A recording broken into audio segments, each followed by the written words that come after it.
All right, now we wait for folks to join. Everything is normal.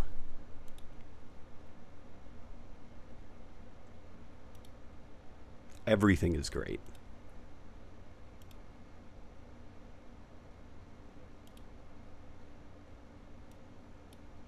Nobody yet, but let's check while we wait for the crowd to come in. And let's make sure that the audio sounds good and that everything is operational.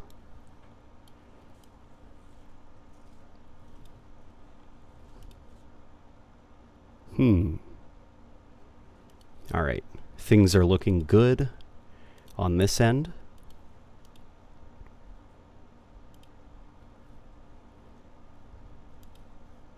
All right. Yeah, we're all good. Alrighty. Hey, we've got Scouting Spartan in here. How you doing, buddy? We've got Frozen Fire, who's in here. We've also got Gavin, who says, Day 2, let's fucking go. We got Volks.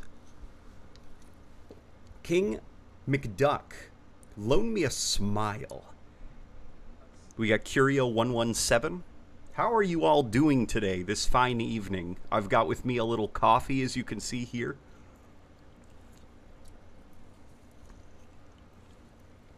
Lord Hood VTuber.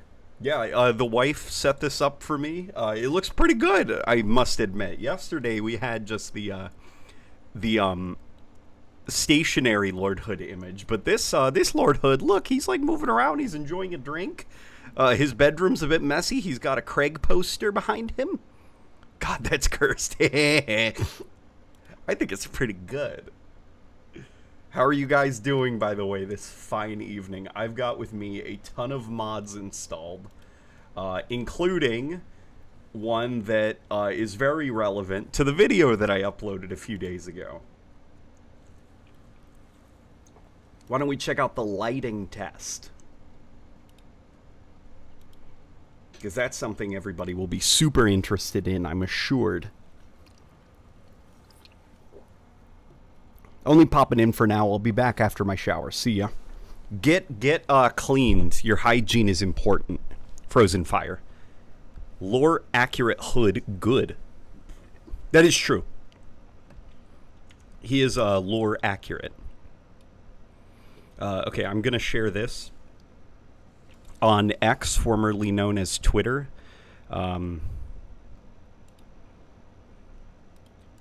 Well, people keep on pooling in here. So this mod that we're checking out, it is a work in progress mod, like kind of really unpolished at the moment, but it essentially does what a lot of people were hoping modders would do after the video that I uploaded, which is just manually inserting dynamic light sources everywhere in Halo 2's campaign.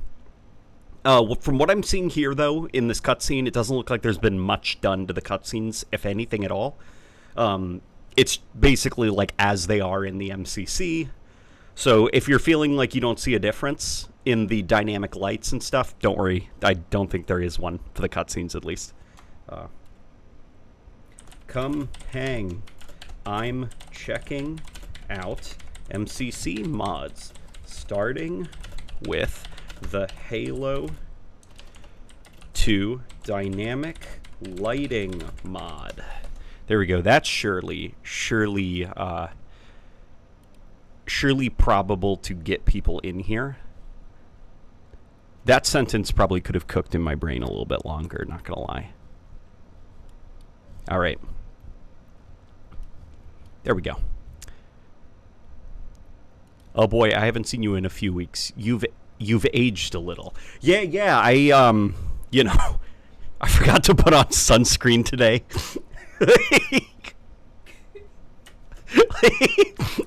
I also had some bad eggs for breakfast, so you know how it is. Yeah, but look at this. Look at this. So here you can actually see that is the fake shadow, and that one is the dynamic shadow. So that is a true shadow that is being cast by a dynamic light source, And by the looks of it, it's positioned somewhere around there. Or possibly even overhead, actually. You know what? That I'm willing to bet that's probably more accurate. Either way, it's convincing. I mean, just, don't turn around. I wish that somebody could put one up here, but I spoke to a modder, and the way it sounds is there would be complications with this specific pillar here. Like, this pillar, for whatever reason, it's not treated like the rest of the level geometry, so this pillar would get its own black shadow being cast across the ground there. Hey, Lord Hood, have you seen LNG anywhere? No, he's, I'm taking over the channel now. That is not a dynamic light source.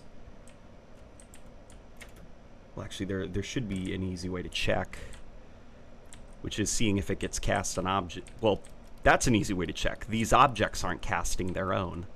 So yeah, no, this is another fake shadow. But here, let's go to the more impressive parts of the mod, because there are a couple.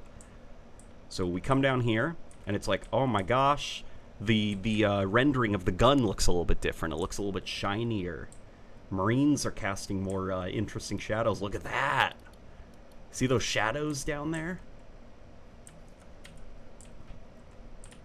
Yeah, it's starting to look a little bit more like that E3, the E3 build of Halo 2. Here, let me also lock the frame rate to 60 FPS. That way we don't have it run into like any problems, Let me also lower the field of view. That way you guys can actually see some of the things that I'm looking at. Because I'm not sure about you guys, but at least when it comes to like mod showcase stuff or like gameplay footage of classic Halo games on YouTube for like demonstration purposes of stuff, I freaking hate when people have the FOV cranked up all the way to the max. And they're just like, yeah, as you can see, the graphics look prettier, and it's just, you look like you're looking through a fishbowl, like you have no clue what you're looking at. Oh, well, in that case, you want to hear about my bear? Quite the funny story. Yeah, I'd love to hear about your bear, because I don't know who you are, since I am me, Lord Hood. Yeah, look at those shadows. Halo 2 looks a lot different, right? You can see, there were a lot of people, no, there actually weren't a lot of people. I shouldn't say that. That's, focusing on the negativity. Reception of the video was overwhelmingly positive, but there was an extremely vocal minority of people that said that they could not tell the difference about what I was talking about, and Halo 2 looked amazing, and that I was being nitpicking or something. I don't think this is me being nitpicking. I think this is me saying this is how the game was supposed to be looked at. With these shadows, with these crazy bump maps, with the specularity and stuff. Like, this is how Halo 2 should have shipped. That's what the art was designed for. Hey, Gavin Cooper just donated his first super chat. He donated $5. Thank you. We will put it into the UNSC slush fund. Money's a bit tight. The Covenant are everywhere. Every day they get closer to Earth, and all the help would be appreciated in fighting them off.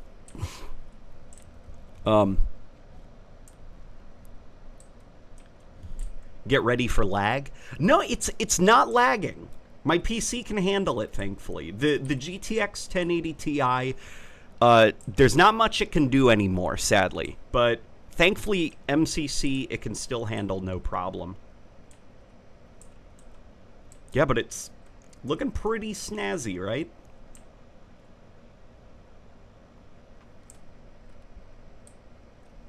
Here. There's a couple of rooms that look really, really good. Specifically, the frag grenade introduction room. Because, you start off Halo 2 and you don't have, like, any grenades. And then it's not until the next room, I believe, when you get introduced to frag grenades and you get, like, a mini tutorial. Like, look at that. Look at that grunt. Look how good that looks. You can see they were designed with like very strong silhouettes in mind. And the dynamic shadows would have really brought that out, and just by yanking it out of the engine, I feel like these models, they lose a lot of their bite. Yeah, like, look how good the Elite looks.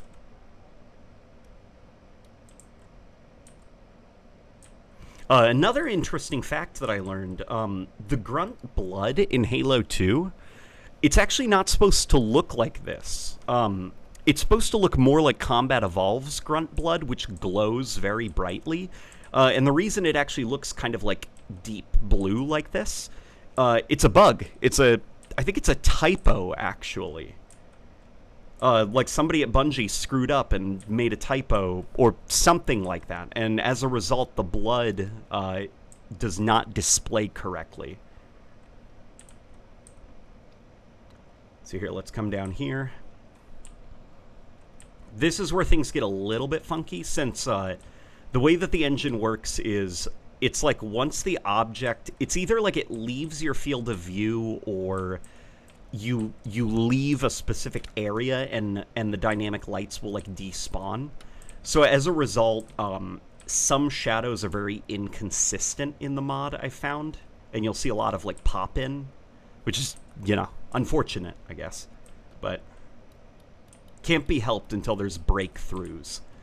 Another breakthrough that the community is kind of waiting for is somebody to figure out how you can just get the shadows without an actual light. That way you could theoretically put, you know, realistic shadows in dark regions. And you don't have to worry about those darkened regions being, like, lit up super bright. Yeah, but you can see even, like, the SMG model looks totally different with the dynamic lighting on it. It even affects your first-person view. See, Battle Rifle 2, you can see a bit more of, like, the specularity on it, and you can see a little bit more of the material that it's made out of. Hello, your videos cure my soul. That's very kind of you to say. Nobody's ever said that before. Lord Hood lipstick. Oh, that's the wife. That is all the wife. That's all her ideas. She's really good at doing this kind of stuff. She's a lot more talented at it than I am. Yeah, they look really good, right? Even Halo Reach, if I remember right, originally had much more impressive shading than what eventually did ship.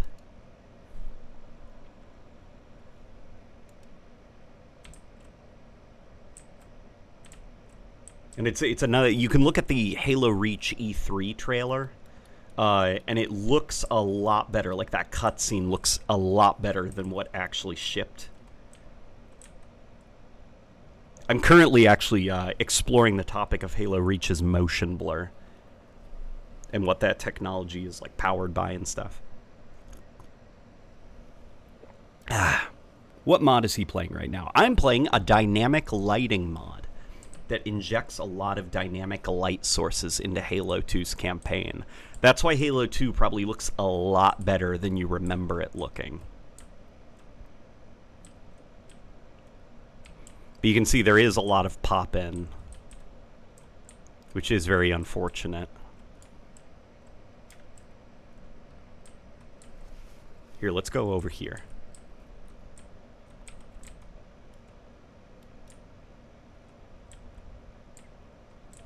Look, like that looks pretty good, right?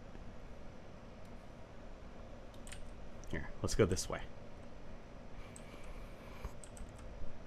Look, there's another dynamic shadow.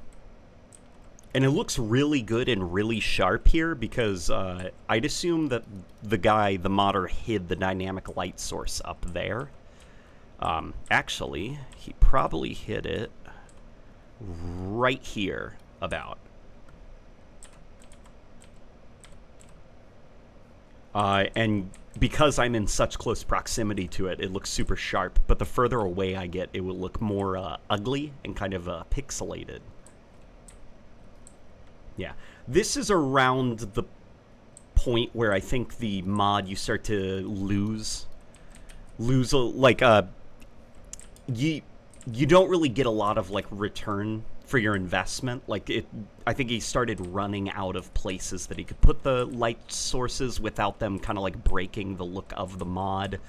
It's really these hangar bays, I think, where you have a very controlled, like, all you really got to worry about are the windows, because the rest of the hangars are pretty shrouded in darkness, so you can have a really controlled image. But after this, it doesn't end up looking too different. And unfortunately, the old Mombasa level outskirts, I don't think this one was very good. It was not a very good touching up. Metropolis, though, this one was really good. Like, it genuinely transformed the look of Metropolis in a lot of areas. So we'll check that out. Ron Perlman jump scare. How much was it due to the power of the 360? Oh, it had nothing to do with the power of the 360, because Halo 2 was an Xbox game. Original Xbox, that is. There's the Marine that's voiced by Michelle Rodriguez. As well as, what was the name of the other Marine? The other Marine who was laying on the floor. He's he's Tobias Funke from Arrested Development. From a longtime fan and viewer, I love you. Peak content, says Gavin Cooper. That's extremely kind of you, Gavin. I'm really glad that you're enjoying the content, man. Oh my god, 91 viewers. People like the Lord Hood VTuber, babe. Just tuned in. What the hell is up with the Lord Hood VTuber? I don't know what you're talking about. It's me, Lord Hood, Ron Perlman. I'm begging for money for the UNSC slush fund. We're very low on cash. All of our money went towards these little iced drinks to boost morale, and now we have no money. And the Covenant are they just passed Saturn, so they're going to be here very soon. Here. Actually, let's not do the Scorpion. Let's do the Warthog, because the Warthog looks a little bit cooler in the dynamic lighting, I think. Come on, guys. Hop in. All right, let's go. So look at this little bridge crawl here. And just look at like the shadows that are being cast by the Warthog on the ground. But not just the shadows. Also look at the materials of the Warthog. Like, look at how much more the Warthog pops. It almost looks like the Warthog is, like, kind of, like, damp, I guess is the best way that I can describe it. It's a very primitive look. It almost reminds me of those, like, Nintendo Power Magazine, like, Mario 64 CGI renders, where Mario looks, like, really weird and shiny, and almost like he's made out of, like, Play-Doh. That's like the look that this stencil shadow, super bump map heavy look was going for at the time.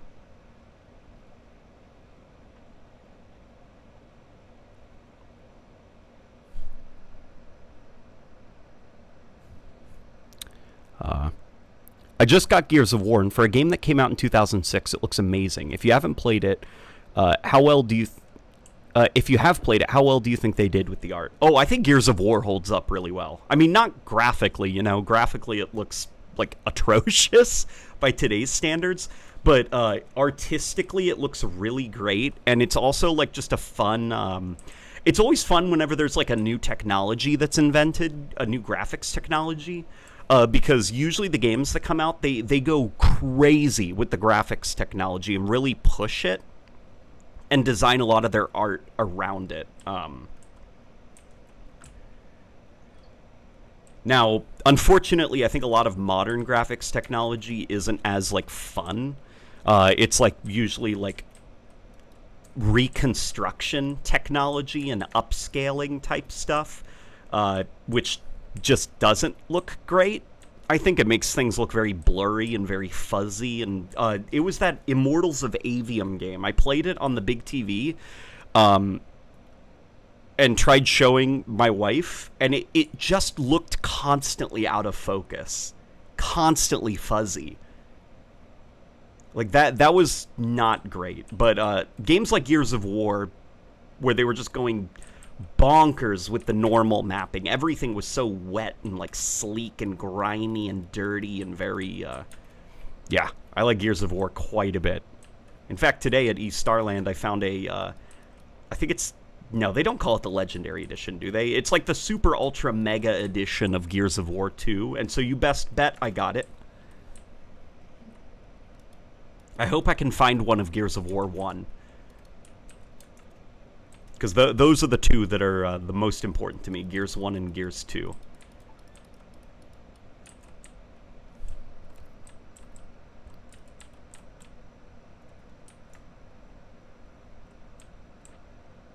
I saw you like my Halo 2 Warthog and Quake 4's stencil engine on Twitter. You can't hide it from me. I did like that. That looked really cool, dude. You should port more models from Halo 2 into Quake 4 stencil engine. Like, get as many of them in there. Even, like, the weird, obscure stuff. I would love it, dude, if you could set up, like, the table with Master Chief, where Master Chief gets his helmet from. Like, maybe just recreate a shot by rearranging props from a Halo 2 cutscene in the Quake 4 engine. It doesn't need to be animated or anything. Just get the props there to recreate an iconic screenshot from Halo 2 or something. That way we can get just a taste of what Halo 2 could have looked like with stencil shadows.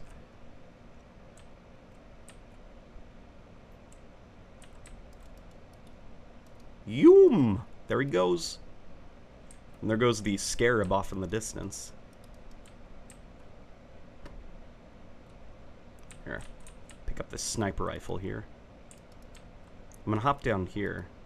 I think if you shoot them, they slow down, right? Yeah, there we go. Alright. Yeah, I'll hop on the back for you.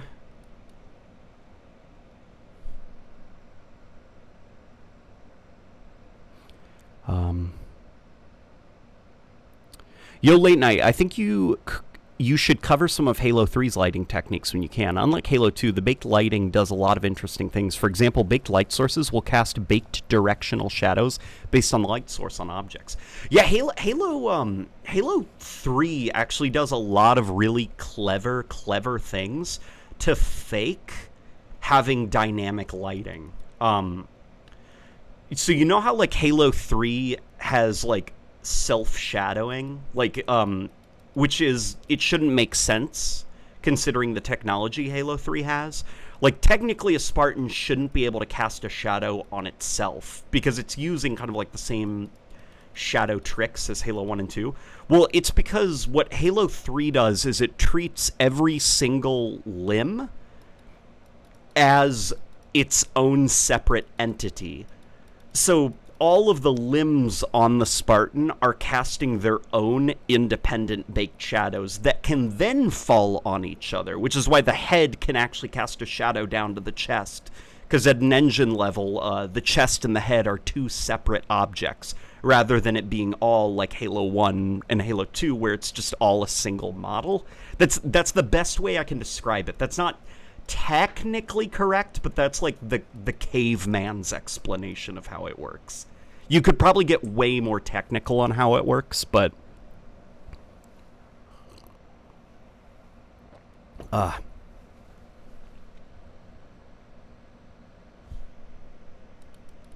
right. Come on, you. Fall. Yeah, the second level here looks really good, the dynamic lighting. Unfortunately, Jackals in the Courtyard does not look very good. I can only assume that level must have been extremely hard for the modder to, like, figure out because of just how complicated some of, like, the geometry is. Because I wasn't too impressed with it. Yeah, like, watch. Let's come over here. Look at the Wraith. Look how good the Wraith looks.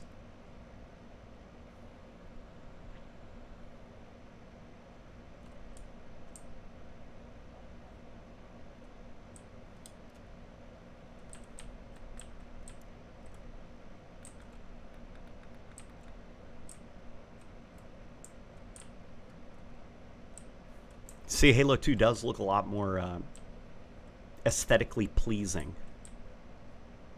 Okay. But I guess let's head in here. Got some more dynamic lights over here. Maybe a little bit overdone. Ah, he didn't fix this bug.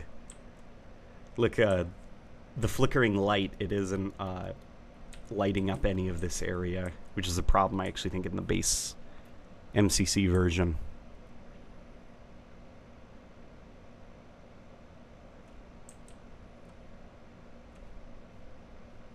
Yeah, nothing here too interesting looking, unfortunately. Here, let's see how the dynamic lighting changes up the way that the Scarab looks as it like marches through some of the spots that he's set up. If they're still out there. I feel like they are, just because of that bloom down there. I want to see how like the materials on the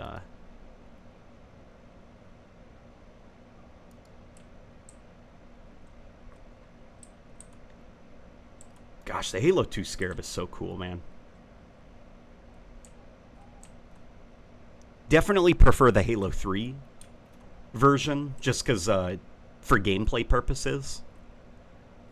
But that Halo 2 one, the size of it is just like, it's scary looking. Good looking. Yeah, can't wait for like polishing up and like a full release. I assume it'll take a while, but the wait's gonna be worth it. But yeah, this was the dynamic lighting mod.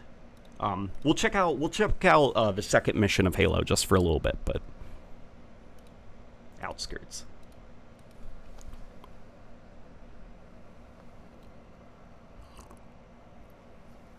Is that why Halo 3 could have some wacky model stretching? Possibly. I don't know if it's connected. Kinect. Oh yeah, guys, we got an Xbox 360 Kinect. Something I'm really keen on trying out is the 360 version of Halo Combat Evolved Anniversary has Kinect support, so you can...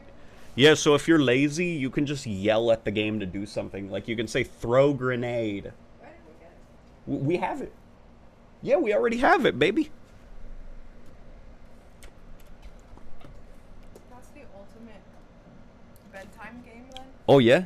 With the projector? Yeah, just telling the game to do stuff. Yeah. And we got lots of physical activity games. The wife, she went down a Kinect rabbit hole and just like approached me with a little smile on her face, and she was like, "Do you still have your Kinect?" And I did not. So we went to East Starland and we got ourselves a Xbox 360 Kinect and a couple of games. We're gonna hook up the 360, get it working. So here is the second mission. Like, we all know the Jackals in the Courtyard segment. Unfortunately, not quite as impressed with it.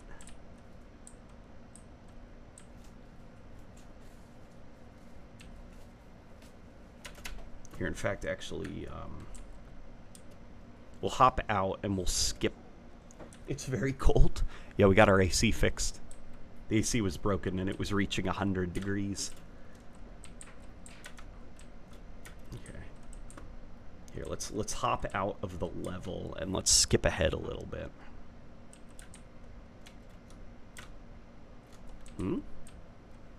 What's going on here? I could have sworn this is the way that you sequence break, right? Or do you have to hop up there? No. Okay. Maybe I'm just doing it incorrectly. You're supposed to crouch jump here, right? Okay. It's entirely possible I just completely forgot how to get out of the levels in Halo 2. I could have sworn, though, that you could do it that way, but okay. Let's back out and let's play a more fun, wacky mod. So, okay. Should we go for Halo 3? Only got a few Halo 4 mods. No ODST mods, and a ton of Combat Evolved mods. What should we do? What are you guys keen on seeing?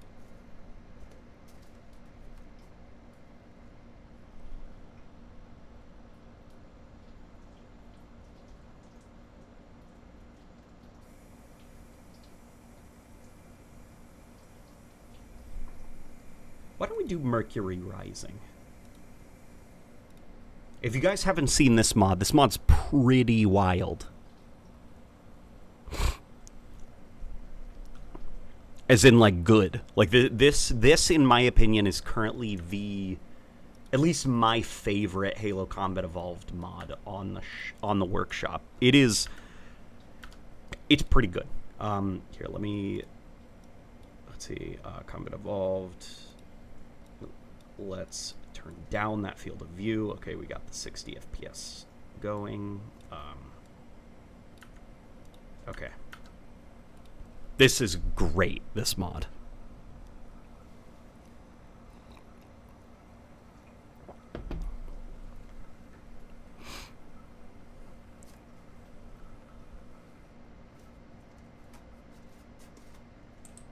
Right.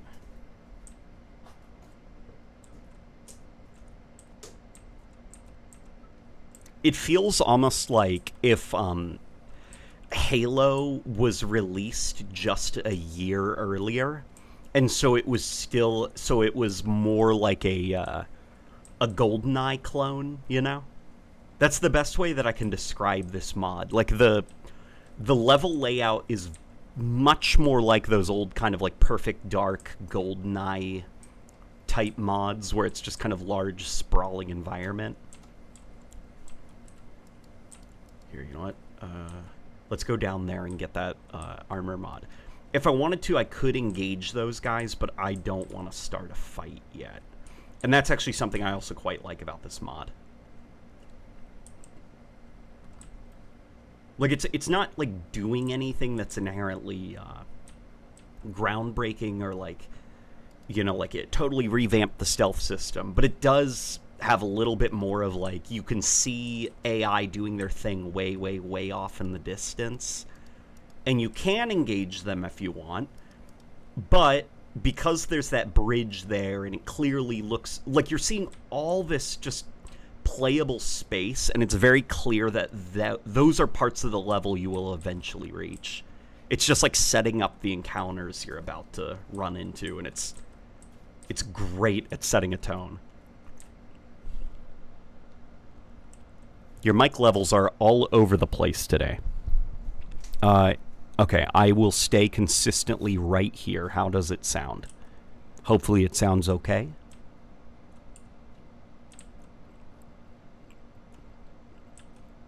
I mean, look at that. There's like animated scenery.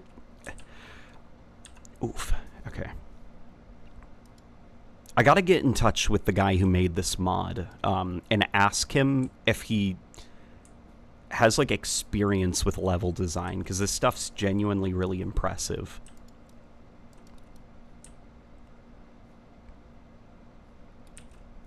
Okay.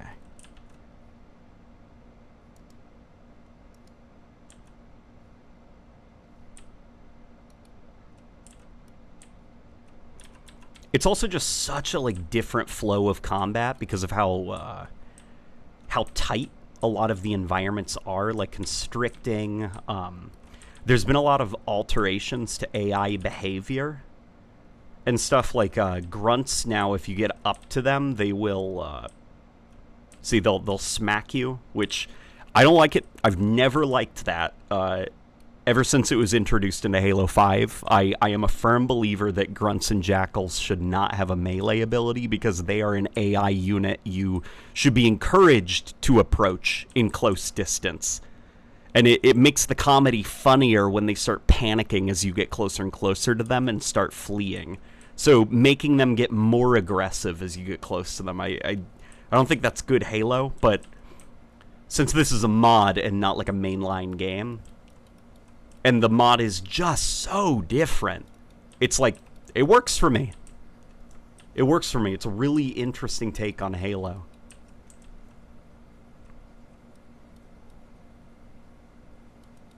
Here, but we'll switch it up a little bit, and I'll pick up a different gun, because you're probably getting sick of seeing this pistol by now. Mercury Rising is the name. And the soundtrack is also brilliant for it. So you probably didn't notice, but it's got gore as well. You can, like, shoot off body parts. Yeah, just really different. Like, alternate universe take. Like, what if Rare developed a... Rare during the N64 days. What if they developed a Halo game?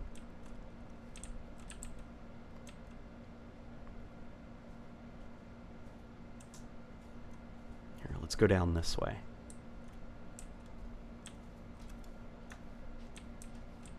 Okay, I don't think... Okay, you know what? Doesn't matter. We've got to pick a fight anyways. Okay. Oof. And there's those slug men over there.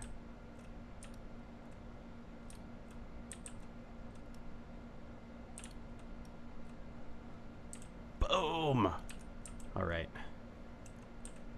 Don't worry, we will see if we can find ourselves a weapon soon, like a different weapon, just to swap things up a little bit. Here, we'll pick up this, because look, it's got the pre-release look for the plasma rifle, where it had the cool, like, holographic projector thing floating next to it. Is in-game muted on purpose? It is not muted on purpose.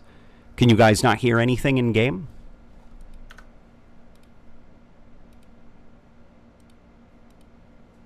Here, let's try this. Can you guys hear now?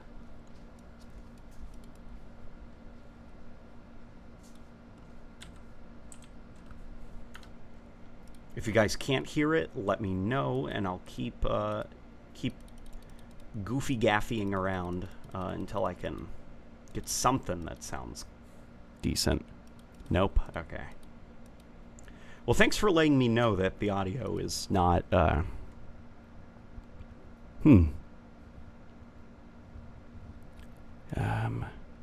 okay, this is desktop.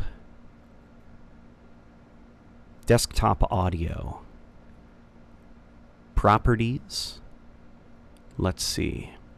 Let's see here. Device.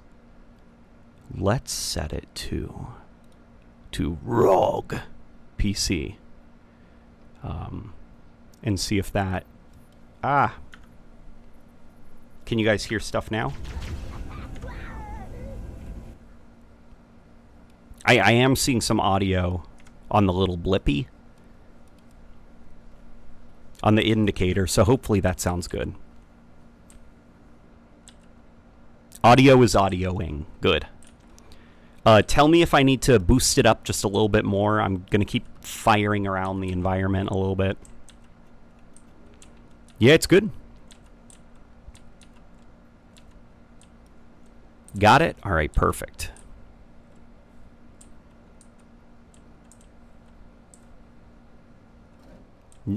Lost it again after 2 seconds. Okay. How does it sound now?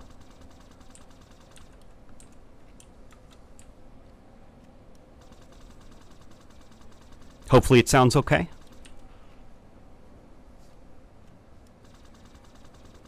The reason it went down was because I actually turned down the audio. It's there but quiet. Okay. Hear it, people are saying. I see a couple of hears it. Good, quiet, but it's there. Okay, I'll turn it up just a smidge more, okay? Here, how's this?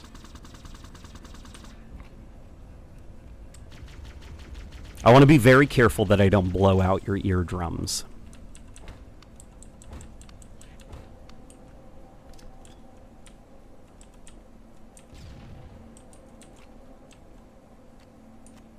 That's good. Okay, that's good. That then is what we will go with. All right, that's what we'll go with then, okay? Whoa, what is going on up here? Ay, ay, ay. Okay.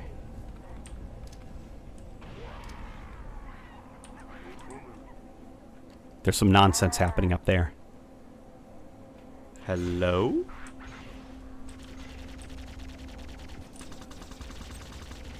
Oh boy.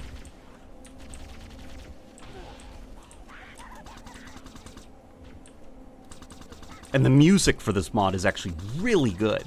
Again, it's like super, super unconventional as far as Halo music goes. But when merging it with the whole just vibe that the mod is going for, it works.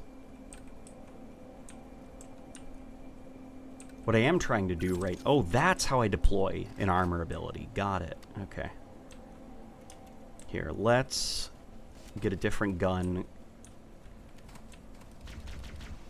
Because I'm starting to run out of ammo because I was just goofing off and firing everywhere. It's one of those transports from Halo 2 that appears in exactly one mission. Yeah.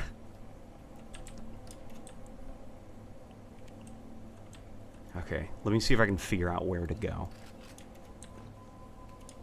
Which, that at least is the classic Halo 1 experience.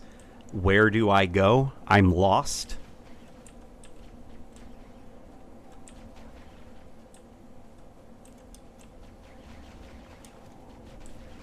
What is shooting at me? Oh, they're all up there. Okay.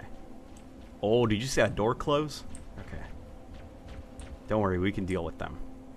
I'm picking up a signal from this building. Oh boy. Okay.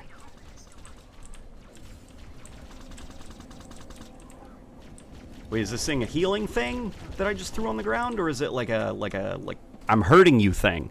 Back-to-back streams, Nito, also Mercury Rising, how equal parts quaint, cool, and cursed, though not as cursed as that functioning Lord Hood VTuber. It looks pretty. I'm not sure that this Mercury Rising is too cursed. It feels genuinely really competently done. It's got a very coherent atmosphere, pretty good use of its environment and level design. It's just like a fun little time. I'm picking up a signal from this building. Oh boy. There must be a way to open this door.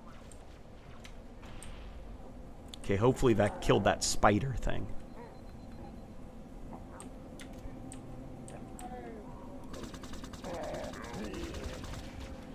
Did that kill it? I think so. Alright, now let's pick up his plasma rifle.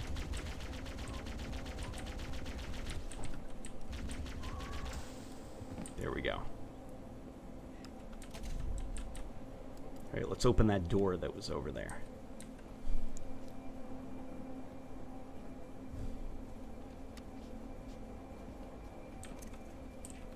Regeneration grenade. Let's get back some health. Oh boy.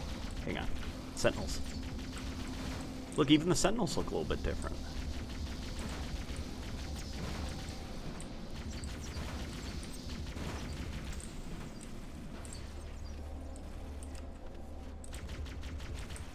Yeah, Rebecca and I had a lot of fun at E-Starland. We also went thrifting a little bit, found some cute, precious little moments. Who I think she's cleaning right now. Cavalry has arrived. And then you find some Marines here, which is pretty dope. Saved us. Thank God. The Covenant.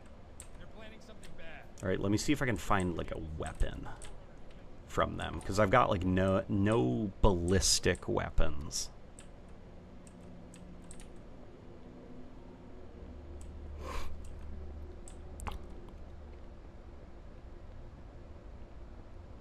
Let's find him. I loved playing this mod. I wish there was more like it.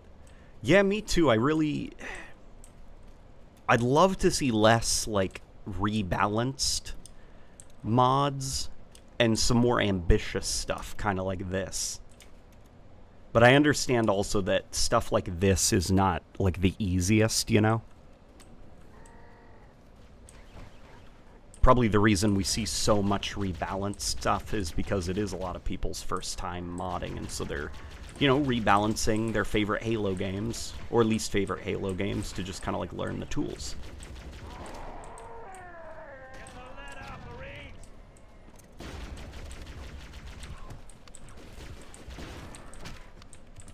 All right. Ha! Nice shot. I'm going Oh, it's my pistol. It's still here. Okay.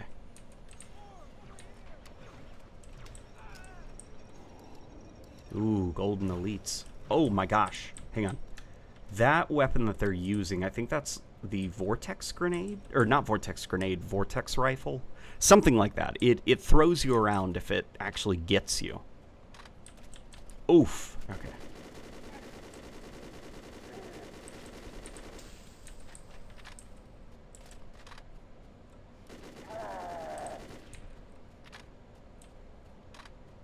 All right. Come on, let's get inside. No face cam anymore? Not at the moment. Oh boy.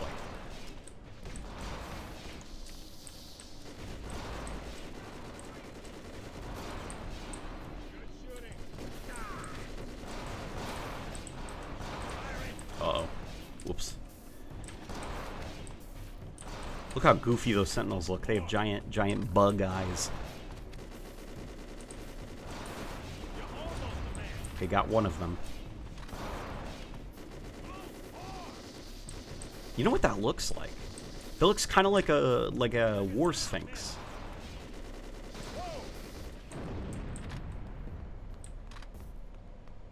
Fan out and search.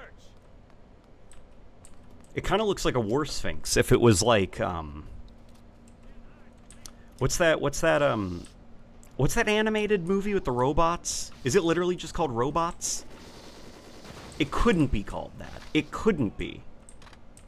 But I can't remember the name of it for some reason.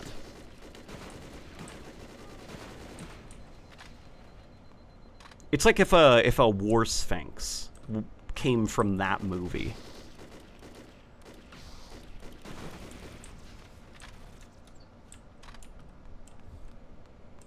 All right.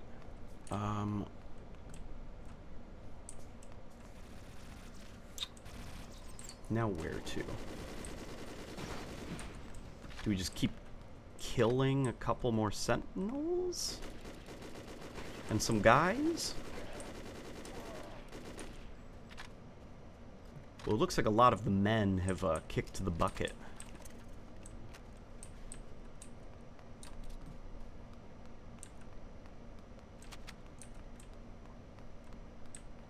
I guess we can go up there. It is indeed a movie called Robots. That spider gestalt is funny. Ghost body, shade legs, and a hunter cannon and snout. Also some stilted AI dialogue. Goodness. Also gravity rifle. Gravity rifle, that was the name of it. Thank you.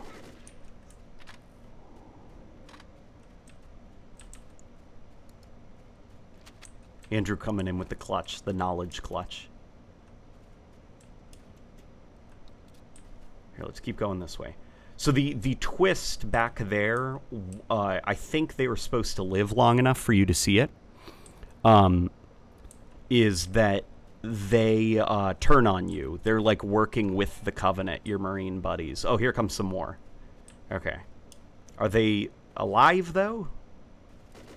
And so for the rest of the mod, you basically have to extract while fighting off both the Covenant and these, like, evil Marines.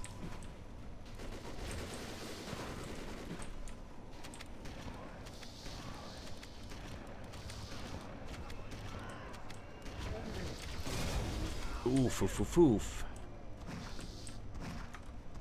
That's the best you can do. Gotta get my shields back. Okay. The Sentinels look awesome, though, right? Does anyone see him?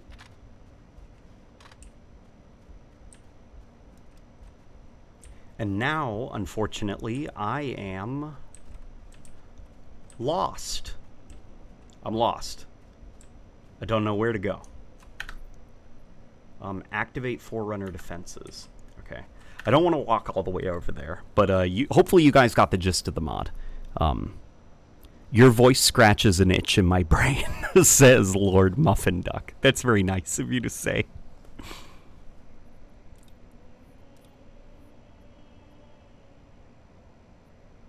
All right. Let's check out Silent Cartographer Evolved. Because this is also another pretty ambitious one. Ugh.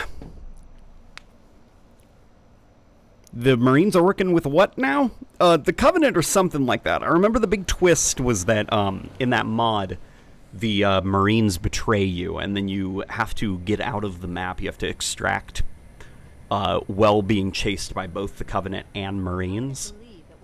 It's something like that. What is Halo RPG? I have no clue, and we will be checking that out next. The island has multiple structures and installations. One of them. Look at this. This is pretty cool, right? I actually remember seeing this mod a very, very, very long time ago on YouTube.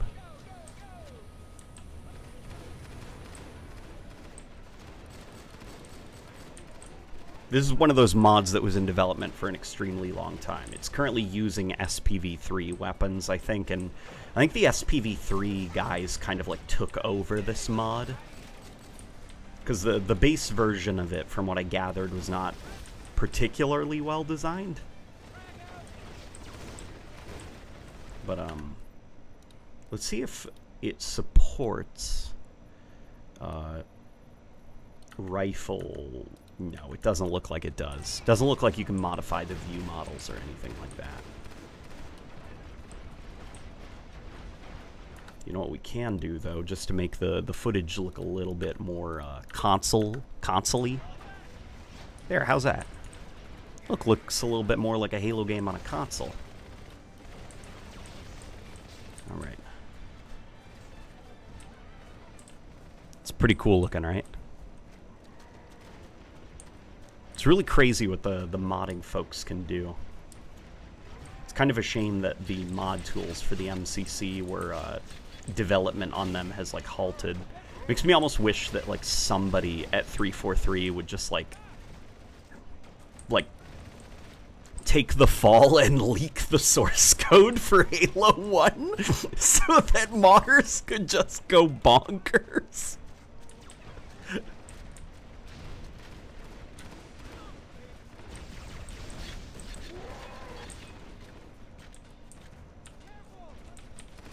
But out of the mods that you guys have seen so far, which one do you think is the coolest? Because I gotta say, Mercury Rising was probably my favorite mod of the bunch.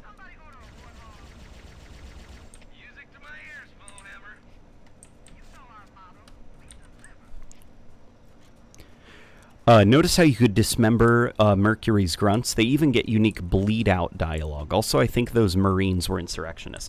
Yeah, that was, I'm not sure if you were there earlier, Andrew, when we started, but yeah, it was, it's pretty cool that you can just, like, completely, like, tear apart the grunts. Still gotta go with Indigo. What is Indigo?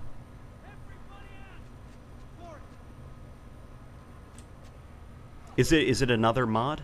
I think we just ran over somebody. But that's okay. He'll be fine.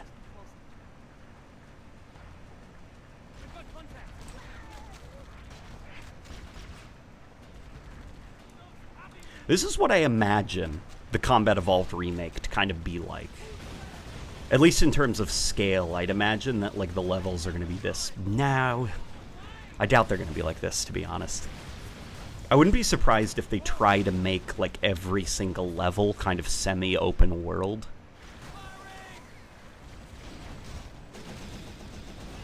You know, and they'll probably add stuff like jetpacks, grappling hooks, and all that stuff. But in terms of, like, scale, I'd imagine that every level will be kind of, like, heightened up, you know? Because in Halo Combat Evolved, you gotta remember, like, video game scaling.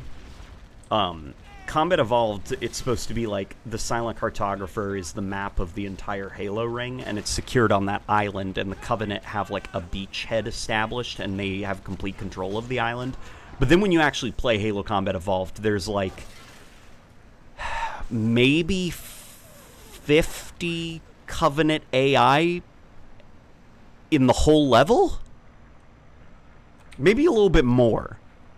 But it's like definitely not like a small army, you know, like defending the island, and that's just because, you know, it's video game logic.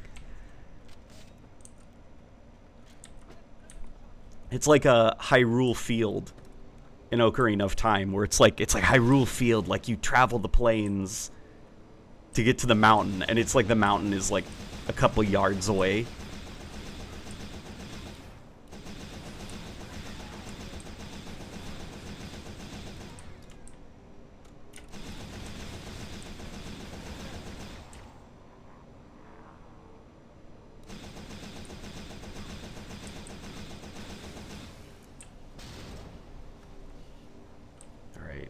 Let's go up here.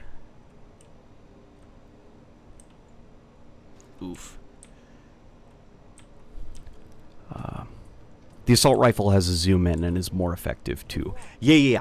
I'll bet the silent cartographer is somewhere inside. Yeah, I am constantly swapping up weapons, just so that you guys don't get bored of the footage. You know, because they usually, whenever I see like mod showcase stuff, they just stick with like the best weapons of the mod.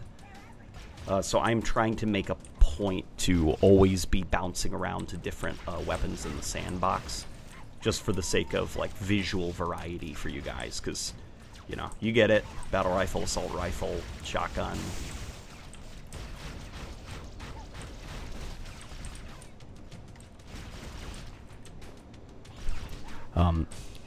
The Silent Cartographer Evolved was developed by a B team within CMT, the original name for SPV3's dev team, so nothing was taken over per se. Heck, SPV3 still uses a heaping of its own assets and a distinct balance philosophy. Gotcha. Okay. That's a little bit of lore behind these different projects that I didn't know. Oh boy. They're already inside. We have to get in there and stop them before they make the control center.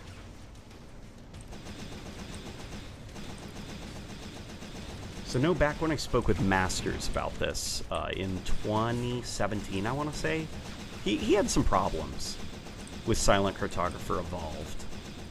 But that might also just be, you know, Masters has very specific opinions about what he thinks Halo should be balanced like.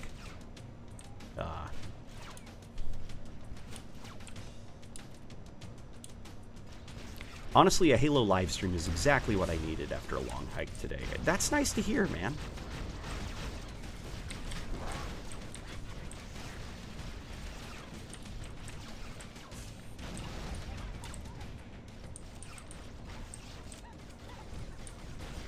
I hope you enjoyed the hike.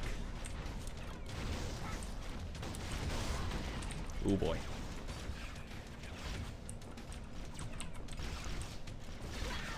What I really want to get is, I want to get Rebecca playing some of these mods with me. I don't know where she is right now. Oh, she's laying down. She's being a sweetheart over there.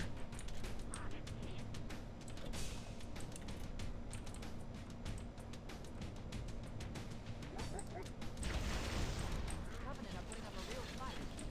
Cartographer must be. Boom. Okay. Boom. Alright. Hopefully there will be a new weapon soon. We'll hop down here, see what's going on over here. Brutes in my Halo 1? Yeah, I know. It's not exactly canon, but it's the best we can do. I spoke with Masters a few days ago in Ben Plays Games chat while he was streaming SPV3. Oh, Ben Plays Games was streaming SPV3.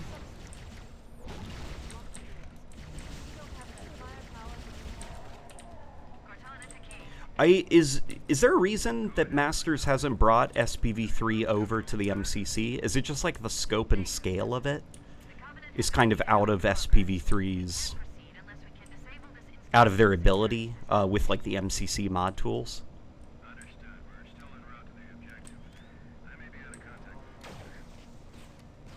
I want to see what these SPV3 models for the Jackals look like again. Okay, they're kind of like a combination of Halo 1 and Halo 2's Jackals. That's interesting. It's been a while since I got a good look. Echo 419 to ground team. I'll stay on station and keep an eye out for Covenant movements. Second squad, ready to roll as soon as everybody's topside.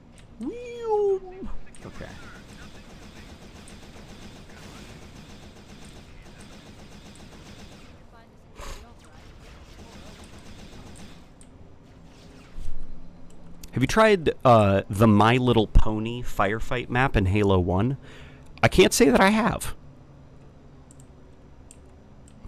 There's some fan-made add-ons that don't work with MCC, such as Open Sauce. Gotcha. Okay. Okay, that makes sense. Here, let's check out this little spotty poo over here. Oh gosh. Oh god, a battle rifle. There's one thing. So the Halo engine can do a lot of things. It can do open environments really convincingly for like a game of its time. Great animations. Pretty awesome grenade shenanigans and like really snappy feeling gameplay. The one thing it can't do is burst fire weapons. Those feel awful in the Halo 1 engine, just because I don't think it even supports bursting.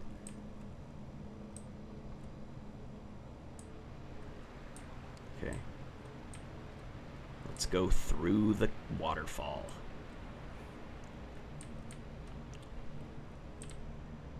Oof.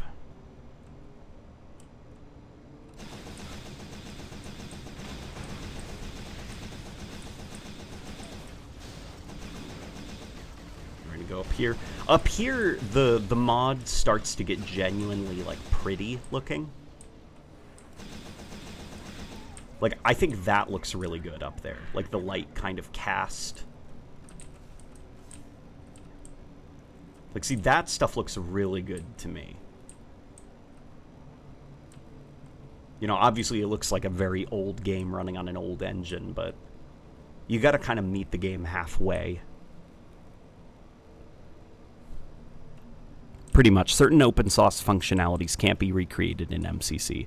NTM, the co-op mod, was stripped out to make room for other functions. Adding SPv3 to MCC would mean rebuilding it from scratch. Gotcha. Ever heard of the SOI mod for Halo CE? I have. I have played that one. That one is unfortunately not my cup of tea. Don't like it too much.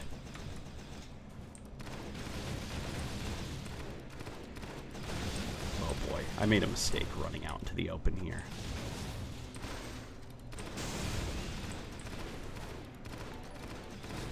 Oh boy. There we go. Thank God. I got out of that just by the skin of my teeth.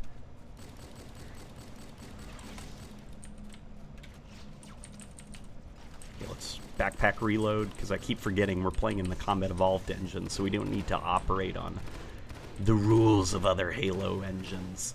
We can backpack reload everything.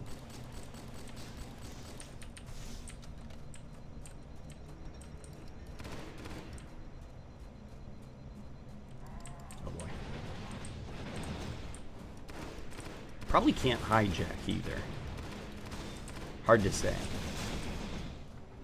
Do not want to test out to see if it's possible. What does this thing do? Oh, is this for like recharging your plasma weapons?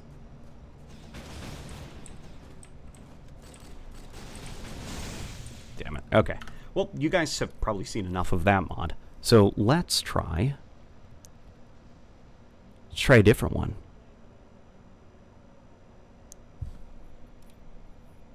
Halo CE. Let's try Halo RPG. Let's see what's up with this.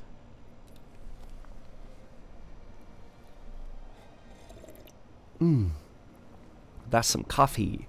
It's weird. It turns the Warthog into the Mako from Mass Effect for some reason. Mass Effect is great, but other IPs pretending to be Mass Effect is not so good. Oh, the SO1 mod? Yeah, the SO1 mod is just kind of like bizarre. It's like SPv3 also, you know, is a little bit messy, but it still does feel firmly Halo. SOI is just kind of like a mess. I guess, like, I'm not quite sure what it wants to be. A lot of its additions don't work very well in Halo's favor. And it's also just kind of like injecting like music from other games like Halo 4 and stuff into the Halo 1 setting don't really mesh, don't really work, so you've kind of got very inconsistent audio quality as well.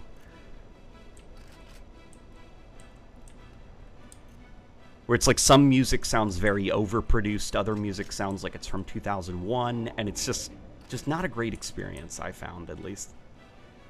Okay, so we've got to get down there somehow. Burst fire weapons can be hacked into Halo CE using plasma weapons overheat function, which limits how many bullets are fired in each burst. Though doing it this way also creates notable input lag, as you said. Yeah. And as you do it more and more, there's also like that problem of when you're in heavy gunfights and the engine kind of has to pick and choose what it's going to prioritize. Sometimes your weapon just like won't fire, even though you clicked the mouse. Okay, is this an RPG? What is this?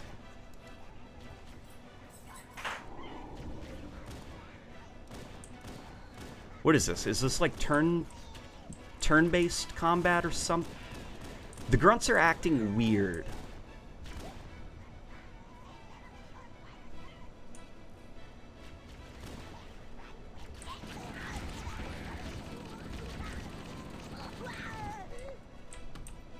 The grunts are acting weird. Like, you see that, right?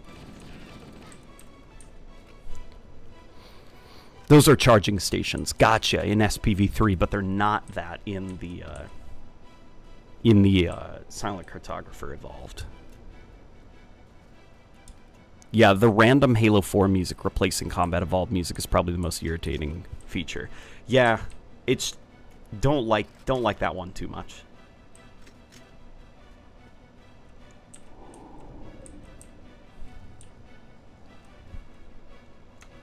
Damn it. I was going to see if I could do the crouch right before I hit the ground. But I think that's just a little bit too high up. I'm going to be honest. I'm not quite... Go to the entrance of Relay Station 0 at the last known coordinates. I probably should have read... here, we can actually do that quickly. Just because, I don't know, calling it like Halo RPG made me think that this is like some kind of turn-based thing, and all the screenshots kind of gave that vibe. Let me just check. Cuten's concept but buggy, travel time on foot killed it. Okay. Alright, that's what I was worried about. Okay. Here, we're gonna... At first it seemed kind of interesting, but that start was rough enough to where I'm not sure if that would make for the most interesting footage of just kind of me like wandering around a giant thing. The Truth and Reconciliation Revisited. Let's try this for a little bit. Let's see what you guys think. I know a couple sticking points Masters had with Silent Cartographer Evolved concern the map layouts and headshots. The former concerns the map's more linear progression, which goes against the OG's open-level, non-linear map. Okay, yeah, I can totally see that.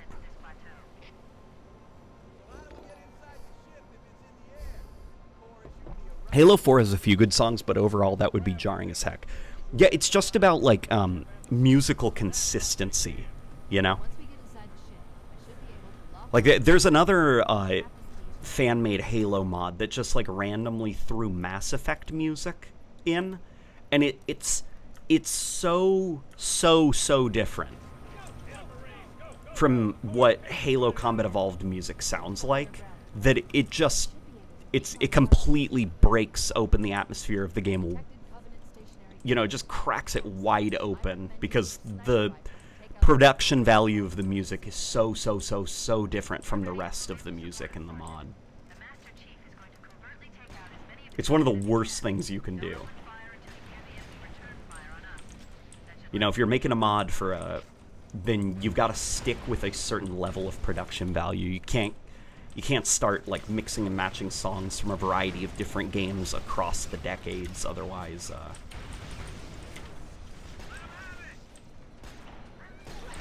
it gets that like fan mod sound to it. Alert! A Covenant is making a run for that stationary gun. Take him out.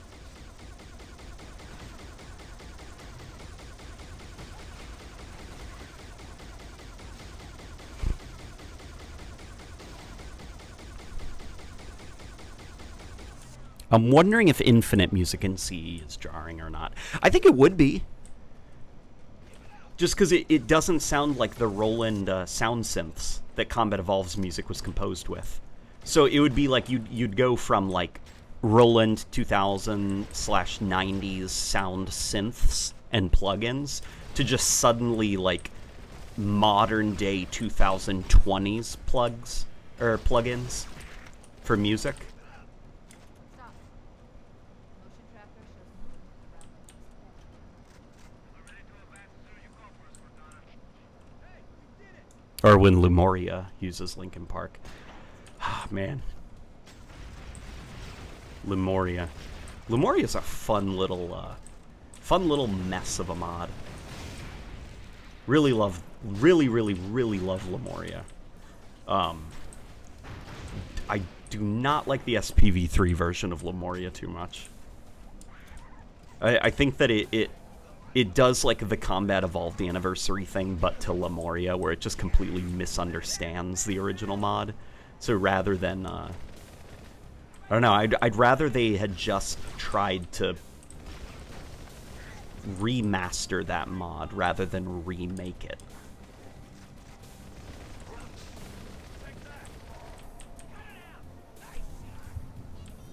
Covenant forces detected up ahead. The path up on the left should let us sneak up around. I really hated the parts of the Halo 2 soundtrack where they brought in Breaking Benjamin and Incubus. I was really pulled out of the futuristic setting and thrust back into 2004. My wife back here would completely disagree with that take. Baby, do you think Breaking Benjamin and Incubus belongs in Halo? Careful, could be anywhere. Over here. Yeah. Roger that. My wife has described before that Halo 2 Master Chief has sex appeal. That's the term she used for him. Which, yeah, I completely agree. Breaking Bad, Walter White, Breaking Benjamin and Incubus, I have grown to appreciate them quite a lot in Halo. On the left, you should be able to flank the enemy.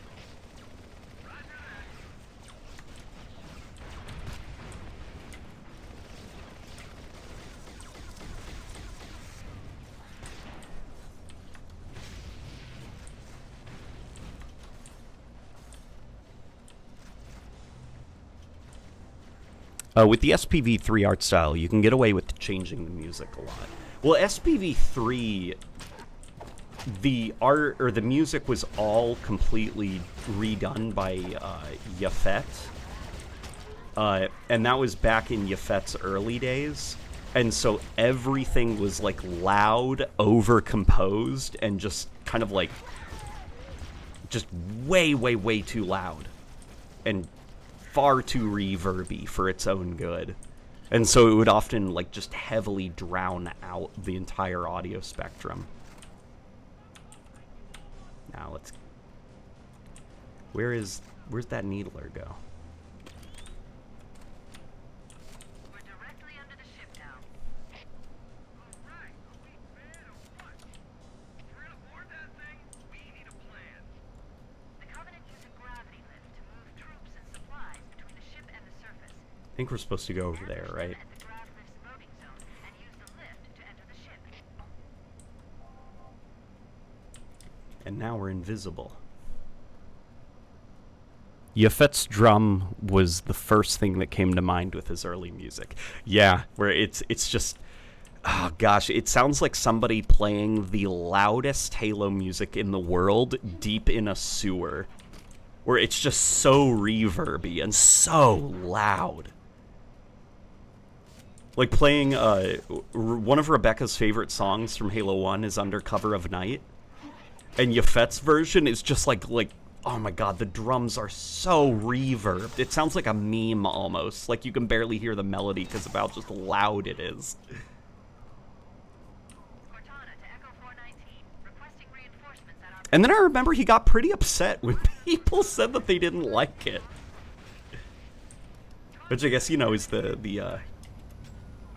Covenant dropships are... I think most people's response to criticism first time around. Those stationary guns are gonna tear us to pieces.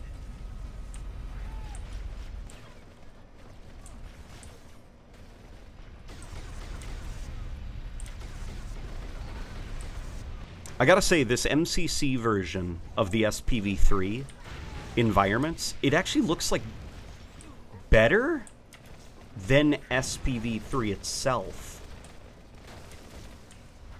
Because SPV3 itself looks pretty darn ugly at points.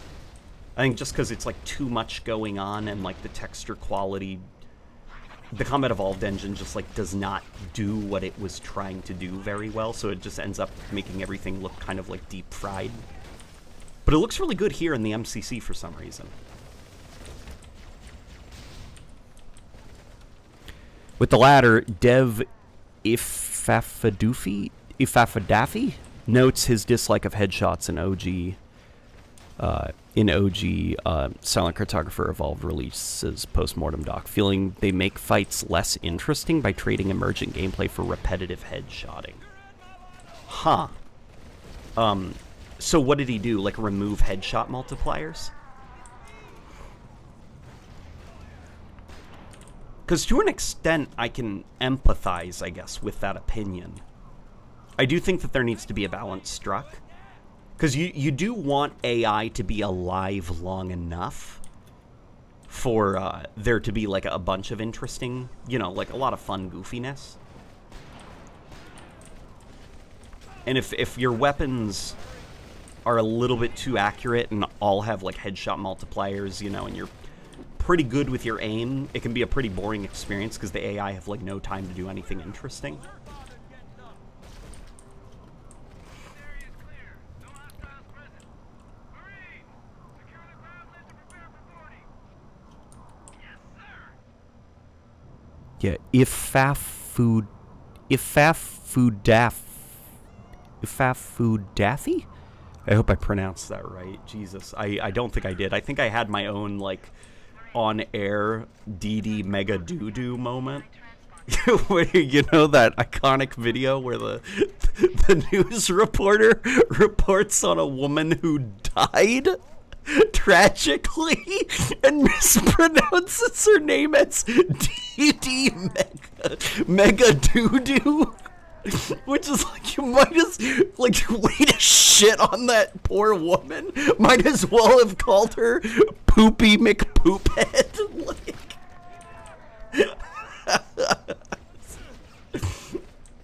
Like, she's already dead. She didn't need you calling her DD Mega Doo-Doo.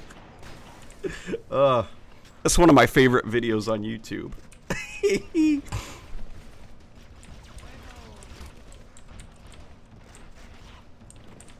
Just joined him, was hit with that Lord Hood jump scare. That's courtesy of the wife who's sitting behind me. She set this up. I'm probably gonna have her make some more like ridiculous stuff. We'll probably do something Arbiter themed.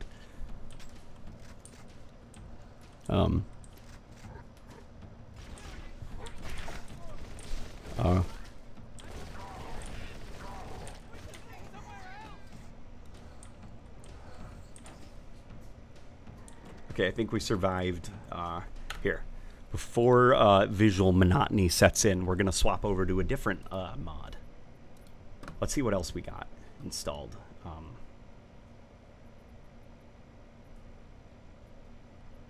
The M1 map pack. These are milestone maps from Halo 2's early development. Oh, is this the one that everybody is calling cut content? Cut mission. Canceled mission.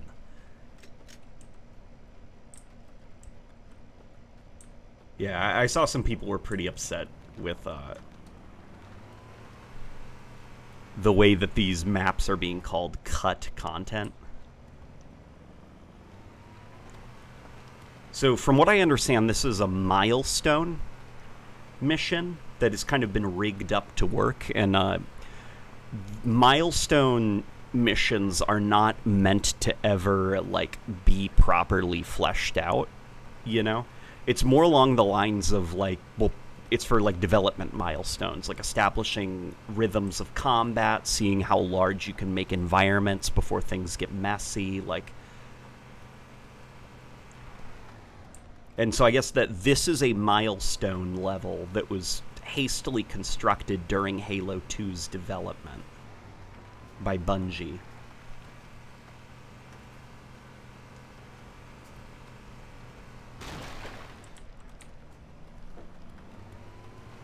Do the moon base.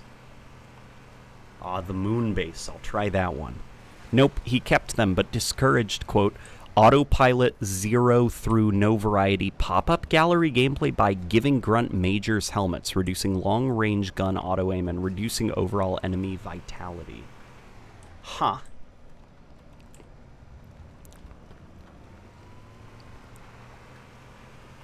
I don't like the Grunt Majors having helmets.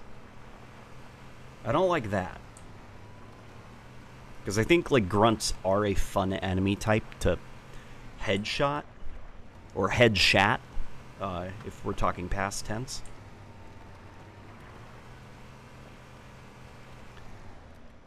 But, Don't quite know how to feel about that one. Here, let's check out the moon base. Rebecca found this freaking awesome TikTok account that I can hear her giggling behind me. Got a Pelican coming in. Where she like interviews like those like wackos that think that they've been like abducted by aliens. And they're one of our favorite ones that we quote quite a bit was taken to the moon base. Come on, fellas, into the fight. Yeah, here is the what is annoying parts of the community, the canceled cut moon level, as it's being called. Cut. It was in production, but it was canceled. It wasn't really. Okay, that's me joking. This is another milestone level. Got a Pelican coming in. Let's clear an LZ. So is it worth actually getting down to the moon base? Is there like anything kind of interest by playing this level through? Come on, let's give him some help. Sir. Or is it just more of like an interesting oddity, like these milestone levels? Bingo, what you said is something Masters shares. Yeah, I'm there with Masters. I don't think that grunts should ever have their heads protected.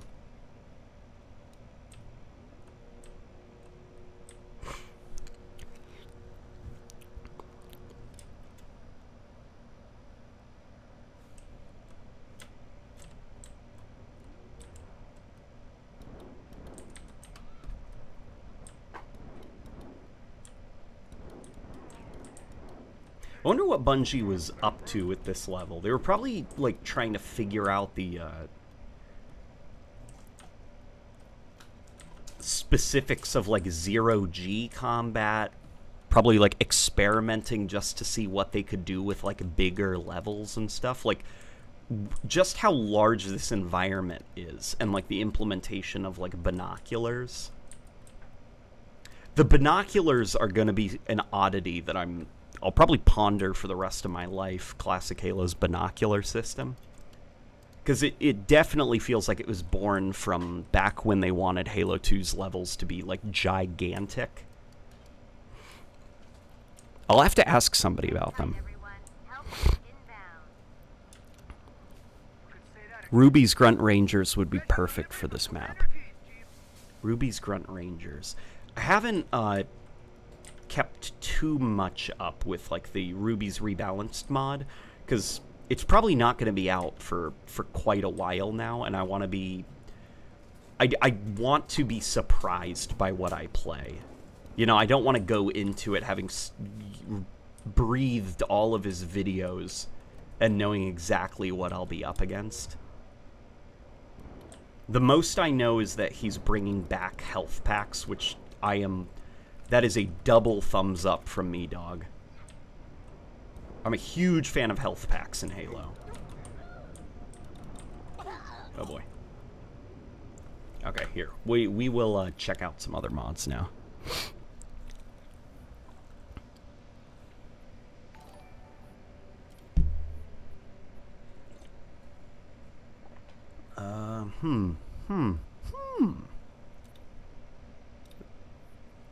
Let's check out Halo 3 Infinite. Actually, let's check out Forerunner Forest. I haven't gotten a chance to play this yet.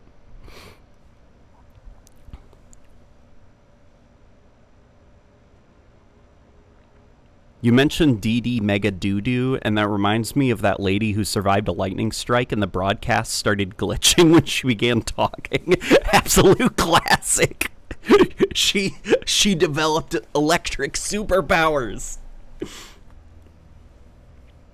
Shared the Silent Cartographer Evolved doc via Drive because no nitro. Gotcha. Thanks, Andrew. I'm gonna check it out.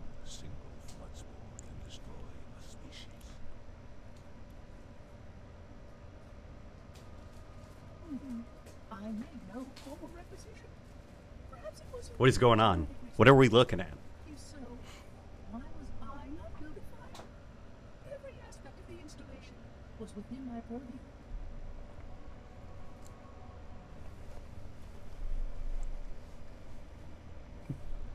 Is the cutscene broken? Chief, I'll round Oh, up God. our survivors. Fall back to the dawn. Arbiter will do the same with the elite. What's happening?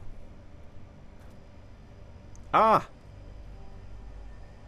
Breathing nightmare. That's my existence looking at these fingers. Here.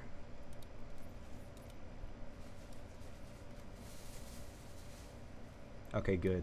We got everything. Let's also restore.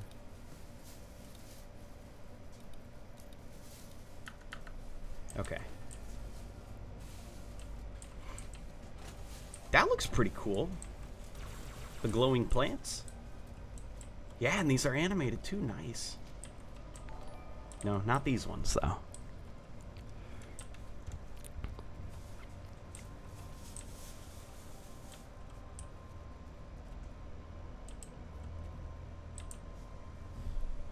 Breathing nightmare is what the chicks in the club call me.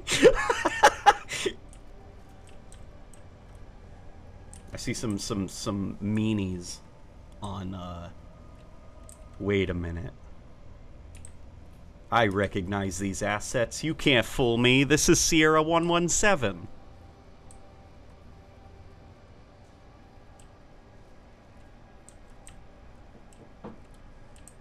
Oh god. Oh no, it's very dark, and because it's very dark, yep, there we go. Because it's very dark, unfortunately, objects and AI entities glow.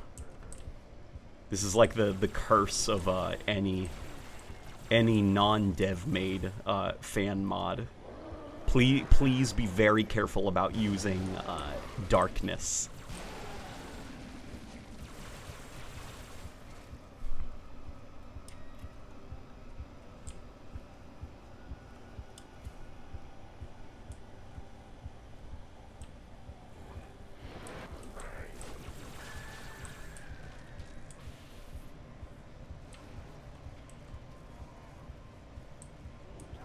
Yeah, this is, look at it. Come on, man. This is Sierra 117. I can't actually hear. Are they actually saying this stuff, or is it just like subtitles?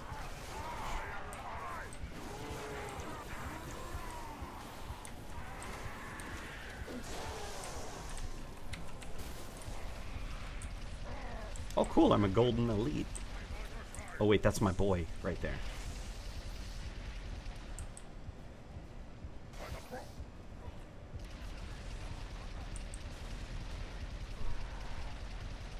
Just subtitles? Okay, gotcha.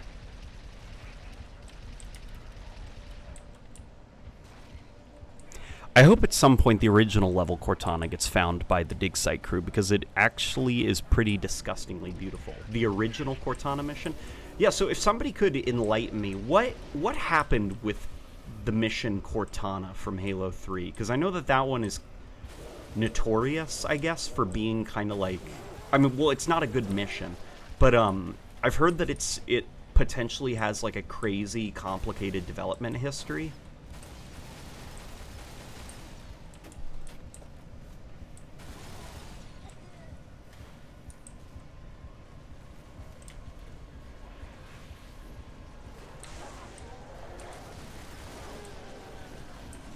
Yeah, this is like a super, super heavily modified Sierra 117 with like Flood running around. I mean, it's cool so far.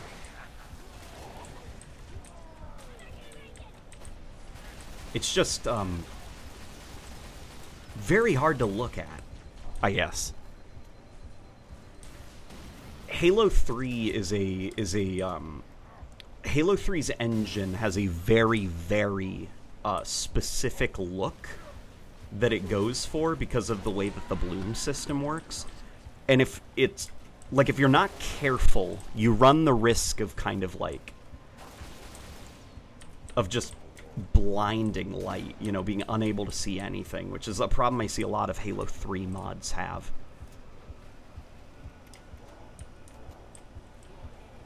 You know, Halo 3, if you know how to work its engine, it looks very, very beautiful. But unfortunately, a lot of Halo 3 mods don't look that beautiful.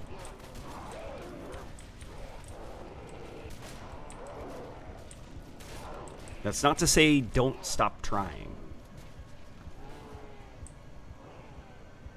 There's some Gravemind floody gooeys.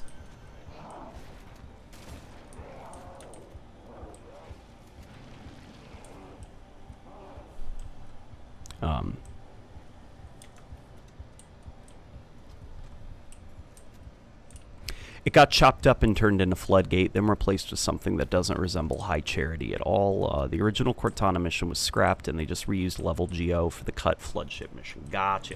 Oh, when you jump into the Floodship, was it supposed to be a really long mission?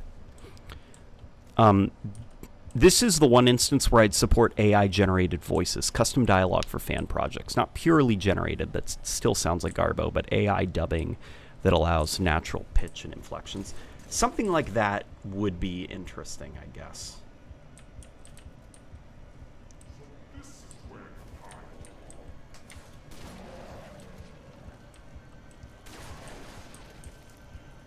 Yeah, we're in a you can't fool me mod. I know this is Sierra 117.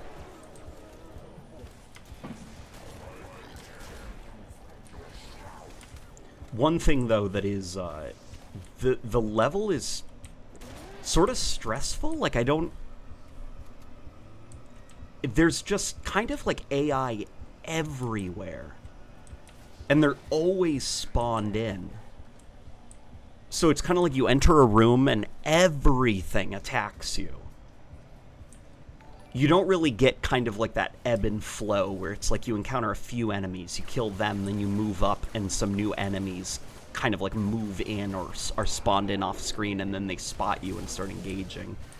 So there's kind of like pressure at all times.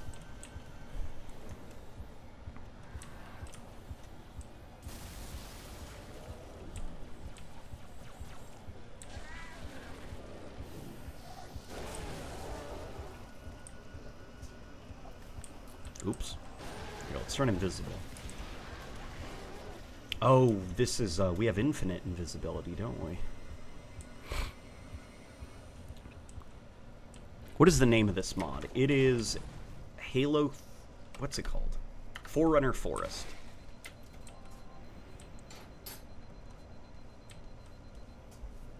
I can't see. I can't see. Burr? You're cold? Aw, poor Aki. It's been ages since we've been cold. Guys, our AC's been broken for like 10 days, and it's only now working.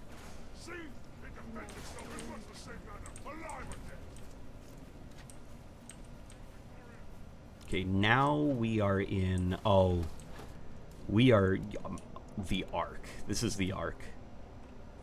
Yo! The Flood are in the bus right now. I like this here.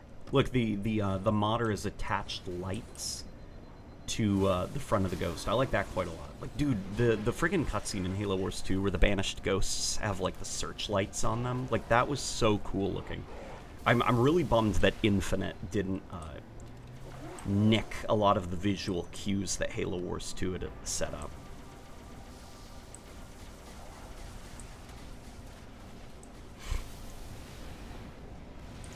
Oh, look, it's the Flood Juggernaut.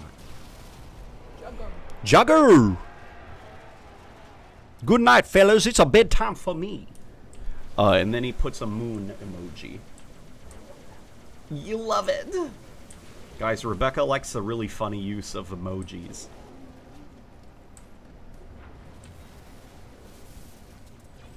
Let's run this way. Oh my gosh, everything is exploding. What is going on? Kaboom! Ugh. What's it? Huh? Okay. My Lord Hoodie. Yes, you can borrow it. Welcome to my stream. I'm Lord Hood.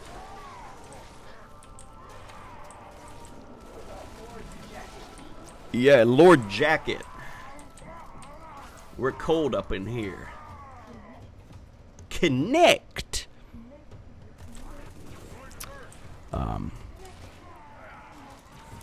Once in a blue moon, we get a fan project that does use volunteer voiceover, and it's good, but generally that's rare. Yeah, it's extremely rare that you get a fan project that has good voiceover work. For the most part, it's like all not great. I think they're probably the a piece of chocolate.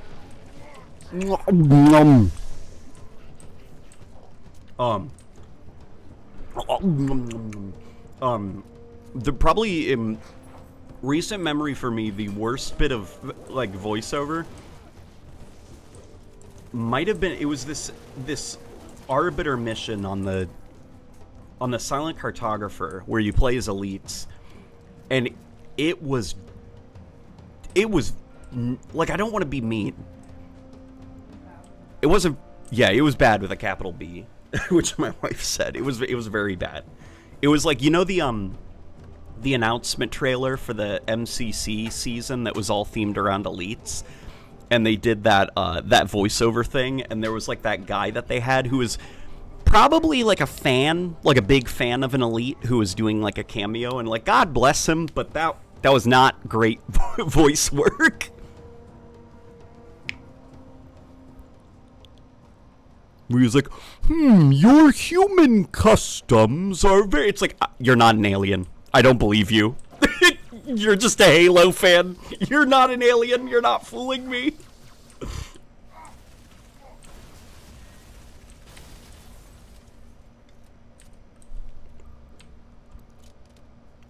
That's the problem. I think a lot of fan voiceovers are like, basically do the fan test. If you just sound, if the character just sounds like a fan of the game, then you gotta, something's gotta change. If you listen to a guy talking and say, I don't believe that that's a real person, that just sounds like a fan of the game who's really excited to be in a mod.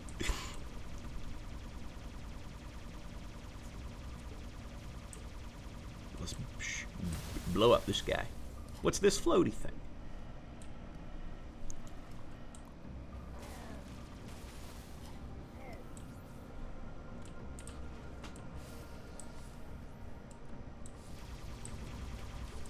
What are we doing here? Ah! Press escape to fire Banshee Bomb. Well, that's what escape does. It pauses the game. So I think that the game is lying?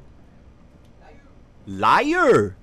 Playing a dark level with no torch, how unfortunate. If only there was a system that allowed the usage of both torch and active camo independently. There might be. I mean, it's hard to say because I don't know anything about modding, you know?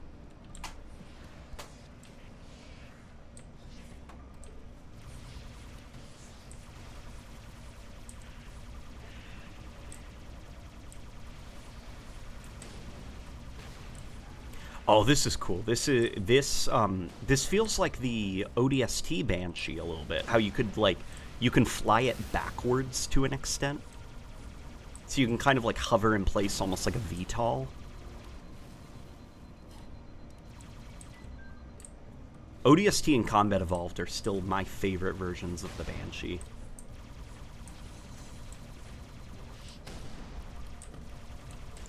Probably, I'll say ODST is my favorite version of the Banshee. Alright, let's check out a different mod.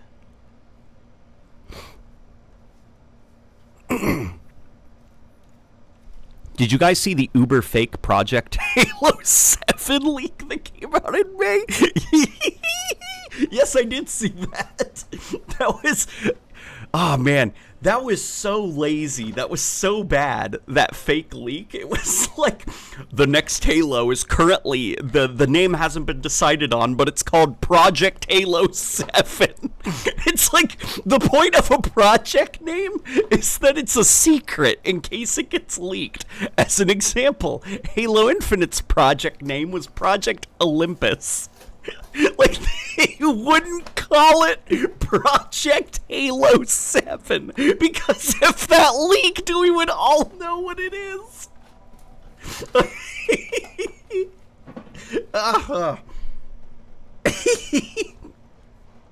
Oh, man.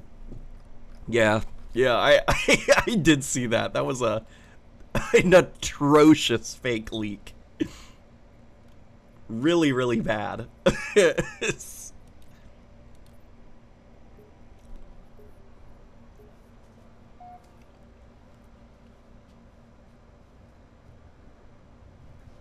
Have you checked out the Halo Brutality Evolved? I have checked out that mod.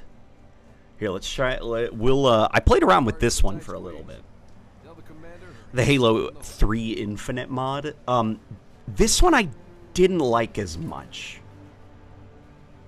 Like, it is cool that it's Halo Infinite weapons in Halo 3, but the tuning of the Halo Infinite weapons Where did you find him? don't feel quite right.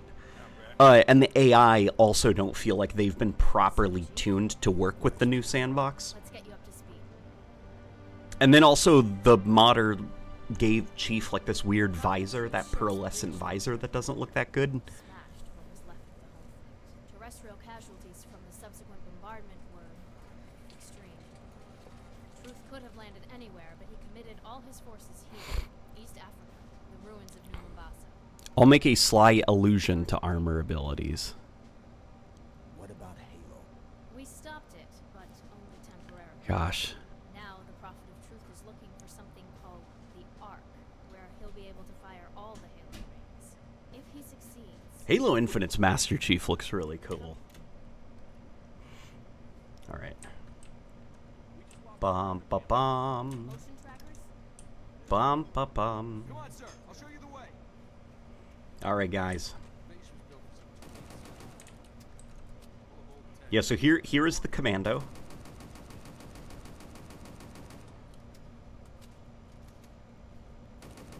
You know, I mean, all things considered, like, the animation is very jerky looking, but I don't see a lot of custom animations from Halo fans, so this is pretty awesome. We've also got the pistol here, the sidekick.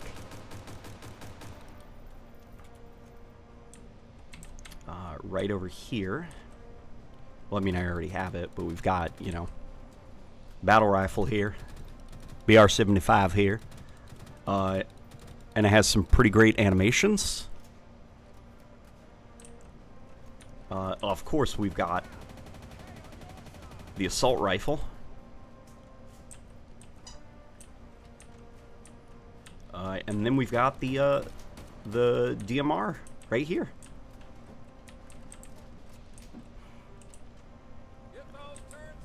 So what weapon would you guys like to see me running around with right now?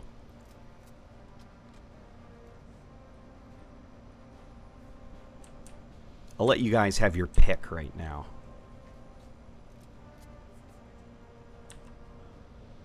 Assault rifle, but ugly. No, the Halo Reach assault rifle looks really cool. Same with the Halo Infinite one. Yeah, one thing though, in typical mod fashion, the assault rifle is disgustingly overtuned to the point that it's like no contest. Absolutely, it is the best gun in the whole mod.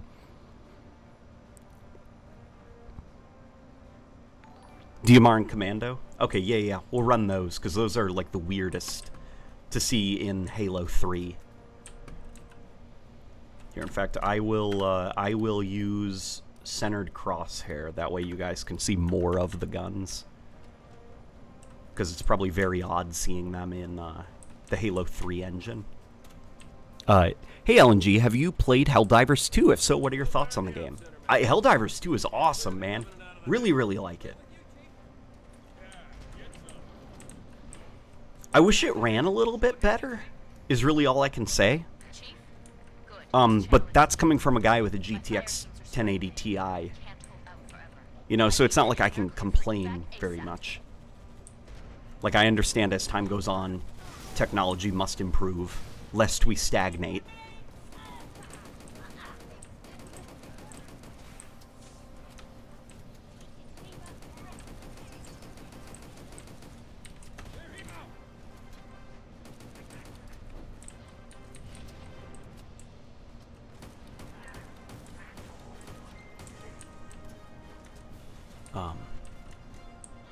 Oh, the Reflex's commando sight, or the commando's reflex sight looks kind of cursed for Halo 3. Like on the back of the weapon, or when you zoom in like this. I feel like he did a pretty decent job translating it into the game.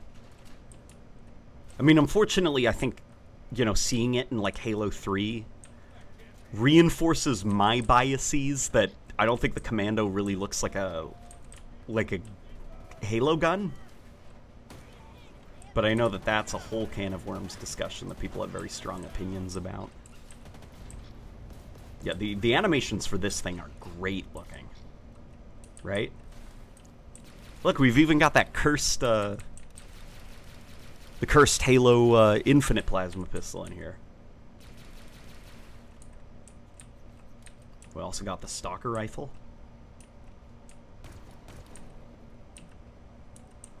One thing they did not get working was they did not get the reload mechanic working. I'm not a big fan of the Infinite AR in look, the one in Reach, even if it's similar. I actually like the display more. Oh, okay, so your problem is more about the display. The Infinite, yeah, that's, it's called Visor, the system that, so it is actually kind of cool. 343 developed, basically, it's a software in the Halo universe that the UNSC uses. So if you hop into a Warthog, you can actually see that the Warthog, its computers also have a very similar display to the ammo counter for the assault rifle. Like, same font and everything for, like, you know, miles per hour and all of that stuff. Fuel count. And it's, the logic is that the UNSC have this software that they call the Visor system.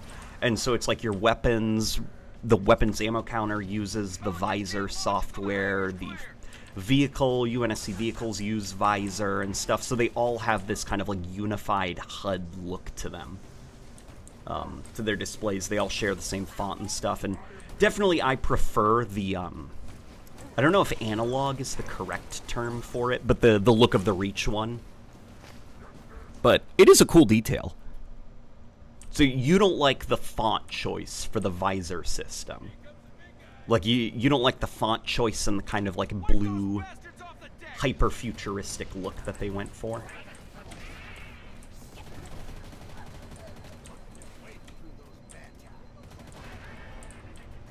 Yeah, see, so the assault rifle is, without skipping a beat, without breathing, easily the best weapon to use in the mod.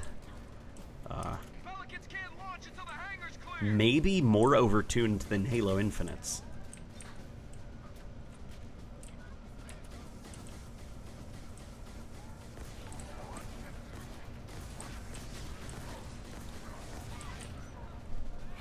Visor was a pre-existing system from ODST. 343 used it as a nickname for the universal operating system for UNSC software, HUDs, computer displays, etc. Yeah, actually, here, let me pull it up if you guys want to see it. It's actually really cool. Halo Infinite Visor. Yeah, I know that Visor was set up in ODST, and it was your frickin' what do you call it? Like, you know, your outline mode, your like Tom Clancy mode that you can engage. But for Halo Infinite, they used the name. I'm not sure if it's got like any connective tissue, but they used the name to explain the where is it? I'm almost there, don't worry. They used the name to explain the operating system that the UNSC uses. It's up here somewhere. Yeah, I'm gonna find it. Don't y'all worry. Open link and no, open image in new tab. Here we go. Look, see? Like, that's kind of a cool detail, right? Is that all of this stuff is powered by like an in-universe operating system that the UNSC developed? Like, that's kind of cool, right? Even if I do prefer the old look for the ammo displays and stuff like that, that's a detail that I appreciate quite a bit.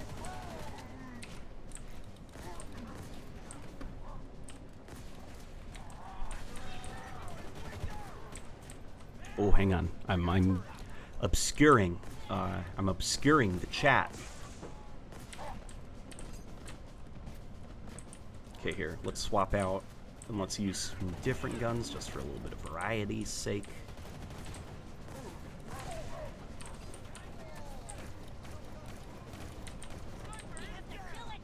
Come here, you.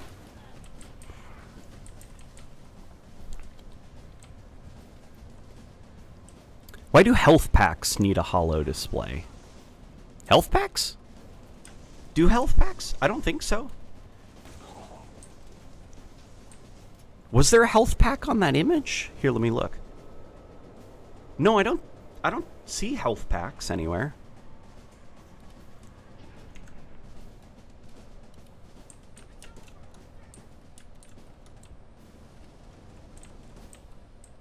I imagine a bored Spartan installing Doom on the ammo counter.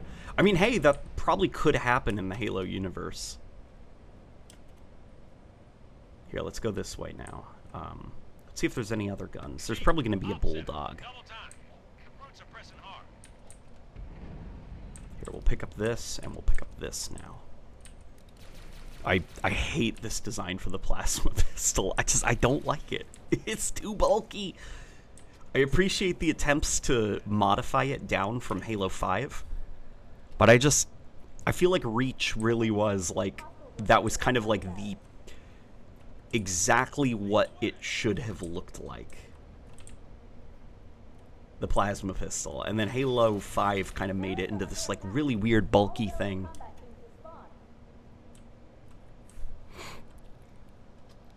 What's your favorite Halo Infinite weapon? Oh man, probably like in terms of mechanics or like design. Sir, this way. Because mechanically, I quite like the Heatwave a lot. In terms of design,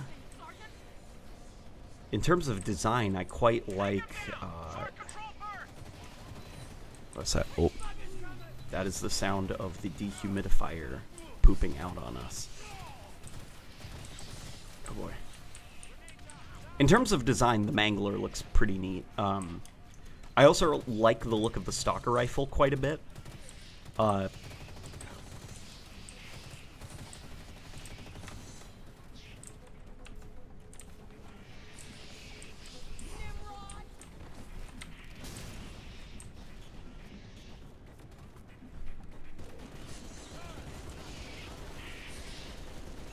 Whoa, why do you run so fast with the... Oh! It's because you already move really fast while holding the turret in this mod, and then when you go up and to the right, you know, that classic Halo exploit when holding a turret, you move even faster. If I try to hook up a timer, it might go off by itself. Johnson, Also, to be frank, nothing says one can't apply those old visual design principles to 343's visor methodology. Also sees medkits had pulsing, glowing crosses. Yep. Yeah. Although in CE's case, I assume that's more of like a gamey thing, like a gamey choice. You know, that way you don't miss them. Here we go. Wow, that was actually a... Watch this. That looks good. Like the way it shakes when you pull it out. Let's see. Brutes have taken the barracks. Marines are trapped. Very good. Very... Those apes Okay. for mercy, Chief. Maybe Both know what they that's a little bit rougher. But everything else looks really good. get to the barracks. Also, Chief's health is visible, thank goodness. Oh yeah, you can see his health up there. Okay, auto turret. Let's deploy that.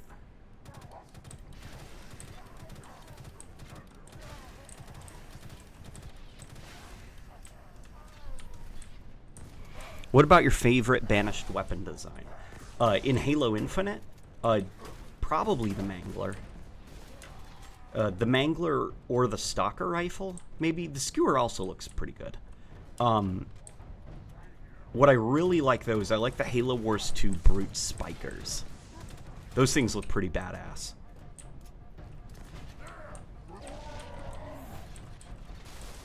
Ah, damn it. Oof.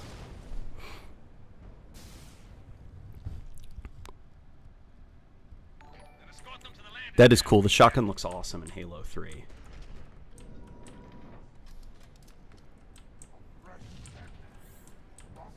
I wish Halo Infinite had the classic pump shotgun.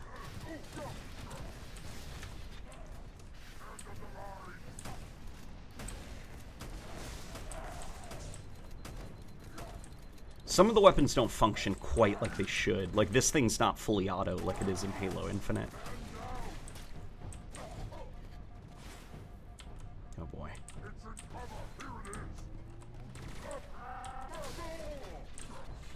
Oy, oy, oy. Okay. Is that hurting him? I don't think it is. Oh my god. Okay. Well, there we go. Then escort them to the landing pad for evac. There. We've probably seen enough of this for right now. Let's check out a different mod.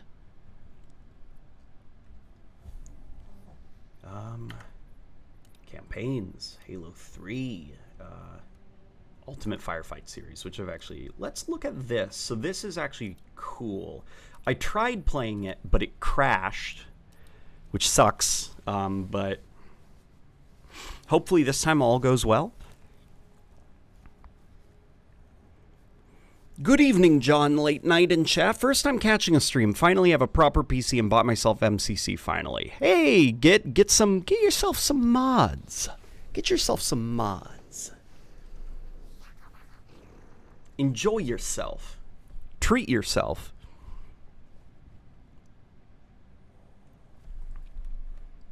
This is a cutscene, by the way.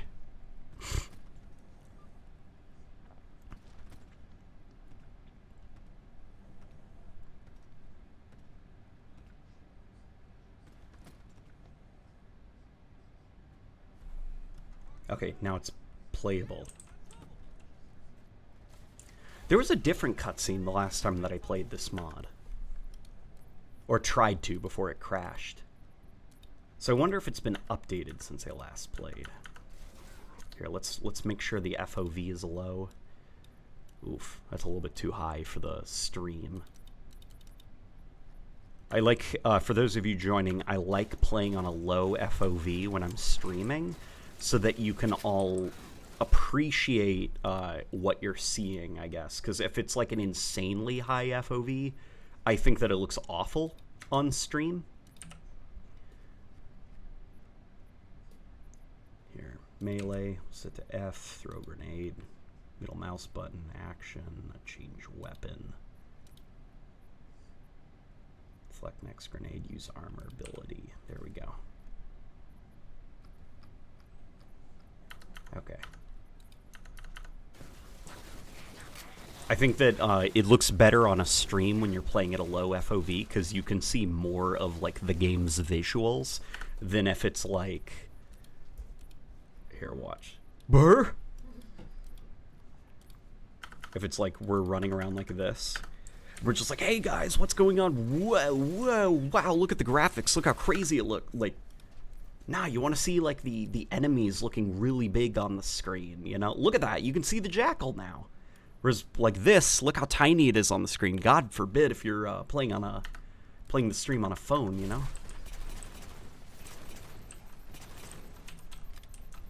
You know, I want to think about the presentation. I want to think about how it'll look on a variety of different display types.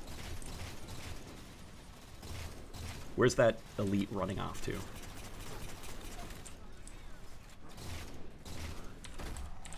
The wife is running around going brrr with a variety of different pants because she's chilly, which is a blessing. It's the first time that we've been chilly in a very, very, very long time.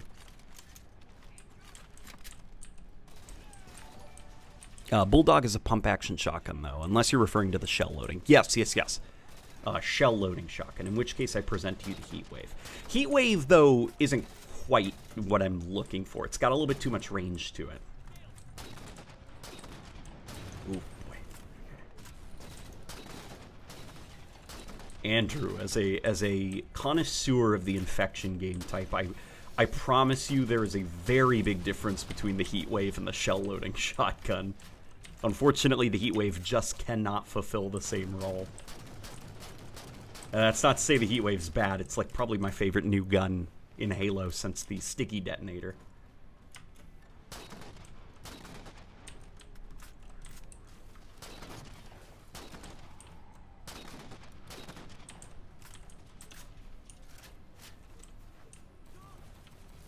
What mods are you playing? We're playing a variety of different mods. A variety. This one is a custom campaign mission called Longbow.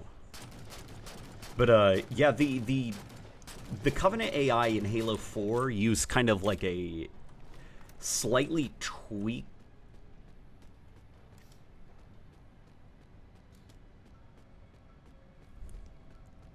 Man, forget it.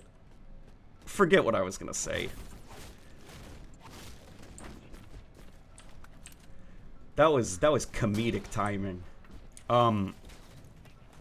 They use a very slightly tweaked version of Reach's AI, just, you know, with some pathfinding issues. It doesn't help also that like some of the animations make them look unintentionally dumber because of how stiff some of the animation work is. Yeah, speak of the devil. Like, the one telltale sign of it being the Reach's AI code is the elite sprinting away from you while firing at you. That's an obnoxious behavior that Reach's elites have. That's fine. I'm a campaign first player anyways. That is true.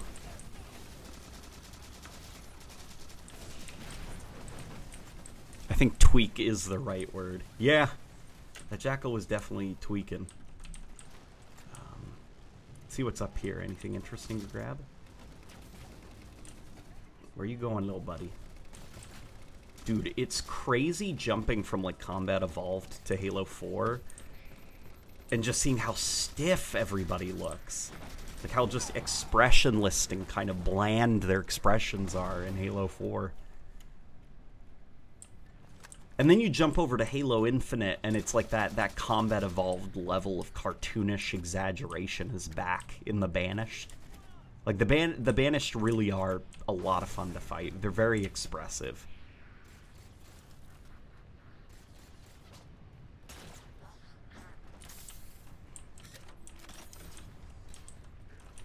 Here, we'll take this assault rifle, and we'll put it to some work.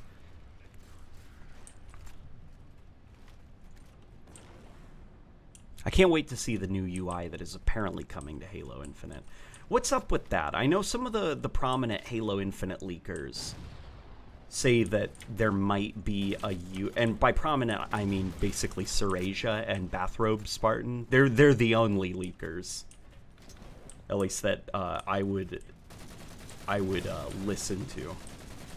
I think there's one more that I'm forgetting, but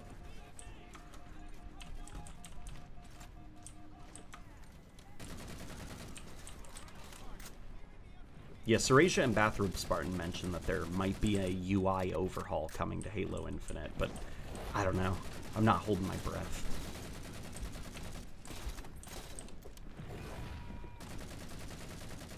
Oh boy. Whoops. Man, I prefer Halo 5 to Halo 4. At least Halo 5 is fun to play as a background thing sometimes. I prefer Halo 4 in some areas. It's just got more of like a Halo-y feel to it, even if it cheats a little bit, because it's reusing a lot of Halo Reach's like under the hood systems for how it does like AI and physics and movement and stuff. Halo 5, it just feels too much like a different game.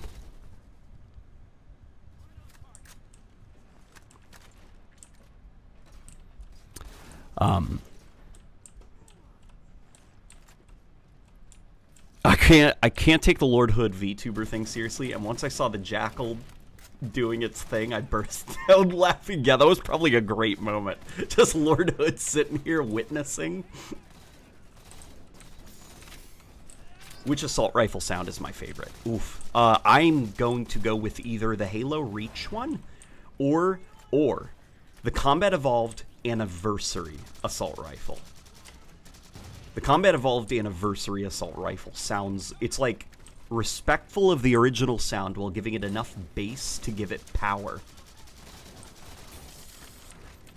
The Halo Reach one, I think, is the best sound for a small ammo count assault rifle, like 32 rounds. The Reach one is probably like the best balanced.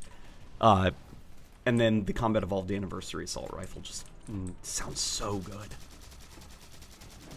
It's like a chainsaw turning on. Okay. That OHK Hunter overhead will never not be obnoxious. Oh my god, yeah. Yeah, man.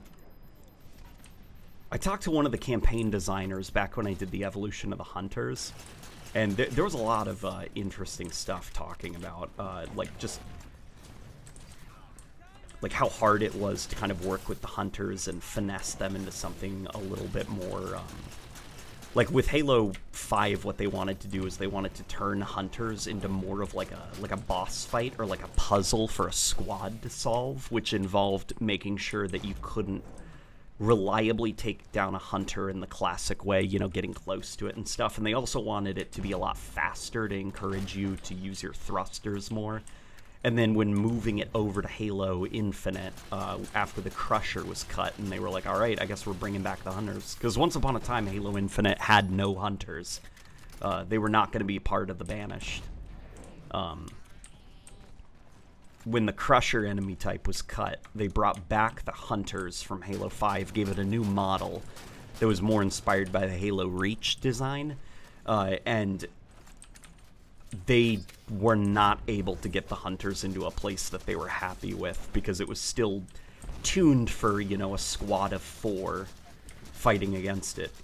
He mentioned that just by the skin of their teeth they were able to like slow down its overhead melee a little bit, but even then it's the hit detection for that attack was still a little bit wonky and they weren't ever able to like fully solve it. And so the Halo Infinite Hunters are something he still wishes he could have had more time tuning. Here, let's check out a different mod now. What do you think?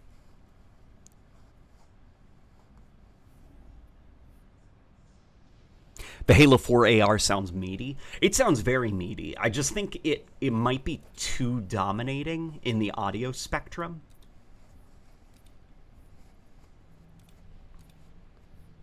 Like the key to something that is nice, nice sounding, I guess, like for Halo. Like, you got to think less about individual gun sounds and more about what everything sounds like when it's going off, when you're in the middle of a gunfight. So you can make like the most detailed, most beautiful gun sound in planet Earth, kind of like what Halo 4 aimed for.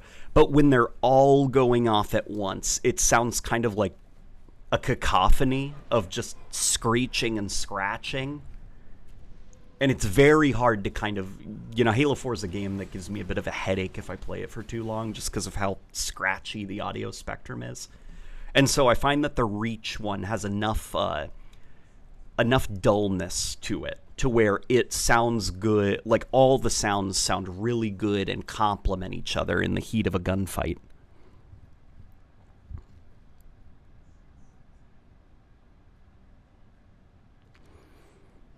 The overhead has been egregious since Halo 2. I'd personally have gone for a sweeping backhand spin, swatting the player away and resetting the hunter dance. That's a decent idea. That's actually not a bad idea. When are you going to apply at 343 and try to save Halo? Oh, that is kind of you to say, but I promise you the people at 343 are more talented than me and know more about developing games than I do. I'm not going to pretend that I, as a Halo fan, knows more than like the developers. I will not be that pretentious. Dude, this Magnum looks good. It's just the Halo 4 Magnum, but all the issues with it have been fixed. Mainly, it's got the yellow lights on the back. The assault rifle also looks pretty dope with the green lights. The sound is also pretty good too.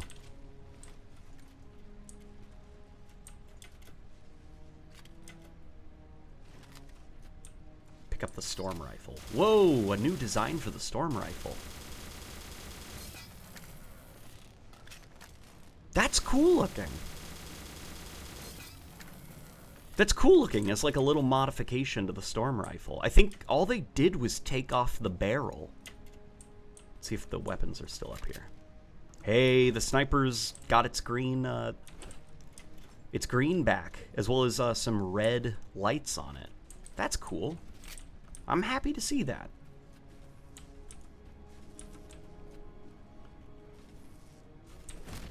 Covenant are also looking a little bit more colorful. Though I don't think that looks great in the Halo 4 engine. Like that shade of blue, I think they could have gone with a different shade of blue.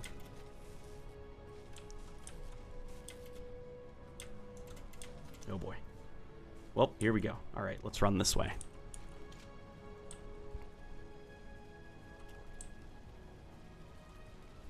This is called, somebody's asking, this mod is called, I can't see the name of it. I think it's called Gene Song Cut? Something like that.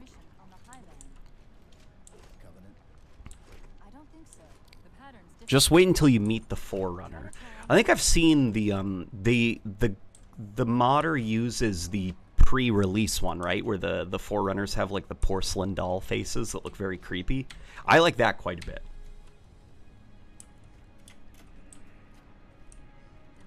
This is, so everybody always focuses on like the spires as being the most impressive thing, which for an Xbox 360, this is a cool bit of visual trickery. But you know what really kind of impresses me quite a bit is when you look up, you can actually see the shadows of the spire casting onto the clouds. If I remember right, this was the final Halo game that Vic Delian worked on, because he was one of the few Bungie folk who actually moved over from Bungie to 343. He worked on Halo 3 as an environment artist. I can't tell if I don't remember if he was the lead or not, but he also worked heavily on a lot of Halo 4's environments, and he had a lot of attention to detail, kind of like that. And Halo 5 does not have detail like that in it anywhere, which is very disappointing. You know, even if I really dislike the art direction that Halo 4 went for, the attention to detail with its art direction is very, very impressive and admirable. Gene-Song Cut, that's by the SPV3 developer SO17. Oh, him! That's cool! It is possible that getting home De Leon. De solution Leon. De Leon. Well, as far as I know, I'm the only The alien Lion! generated from living tissue. A clone of Dr. Halsey, to be precise. Vic still worked on Halo 5. He did still work on Halo 5. Replicating those same conditions. Just in a more limited capacity, if I remember right. And I couldn't tell you what happened with Halo 5. Just there was... Well, I could probably tell you, actually, is lots of graphical cuts to get it running on the Xbox One. But that attention to detail that's here in Halo 4 was not present in Halo 5.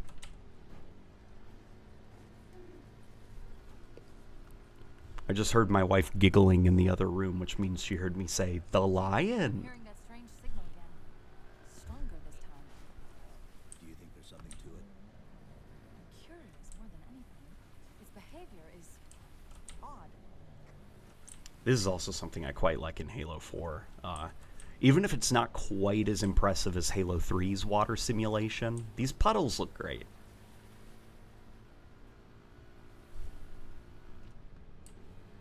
I wish modders could mod Halo 5. Yeah, I wish there was a Halo 5 PC port of the campaign at least, because I would like some mod tools. You know? So this is pretty neat. These grunts, from what I understand, were actually inspired by a fan concept of, like... This was back when, like, Halo fans, you know, after Halo 5 came out and everyone was kind of, like, in shock. And everyone began arguing. So a Halo fan basically did this mock-up of, like, well, 343 probably will never bring back that Bungie classic Halo art style, so what if we modify the existing Reclaimer Saga stuff to look more classic-y? And this is basically a fan concept of take the Reclaimer Saga grunts and make them look a bit more grunty. I mean, compared to, like, Halo Infinite, I hate this. But as, like, a bit of mod work, like, this is kind of cool, right? Like a different take on the Reclaimer Saga grunts. I never understood why dead Spartans float in the water in Halo 3. The reason they float in the water is so that you could notice how impressive the water simulation is. I believe these... Where'd the Jackal go? I punched it... Oh, he's here. Okay. I think these are Halo 5 rips. Okay, let's get a close-up. Yeah, these are Halo 5 rips, I think.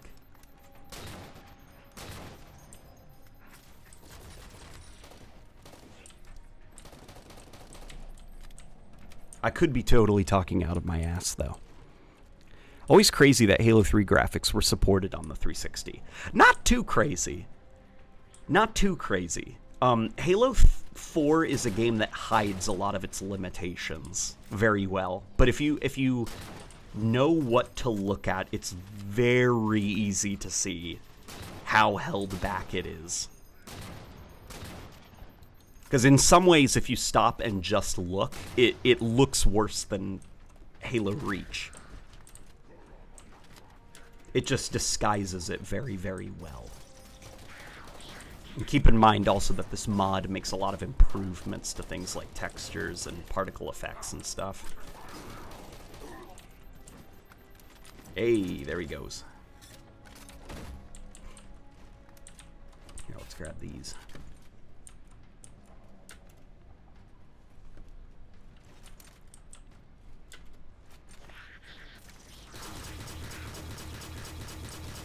If we're going to hijack a ship from the Covenant, we're going to have to find where they're landing first. I don't suppose you have a plan. Halo 4 really should have been an Xbox One launch title. Yeah, it should have been. Not my strength.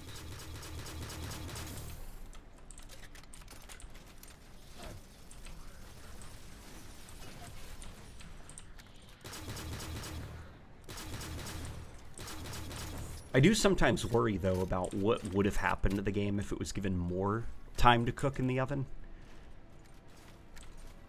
Because Halo 4, that's around the time when they were experimenting with getting vaulting, like clambering into the game, Call of Duty style, as well as aiming down the sights.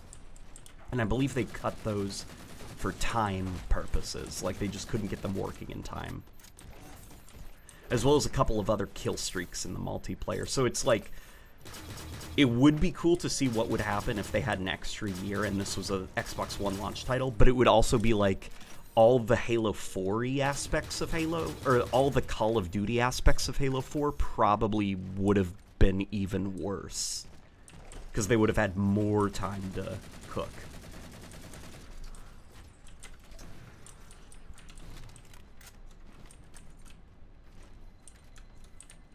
Which do you like overall? More overall, Halo 2 or Halo 3?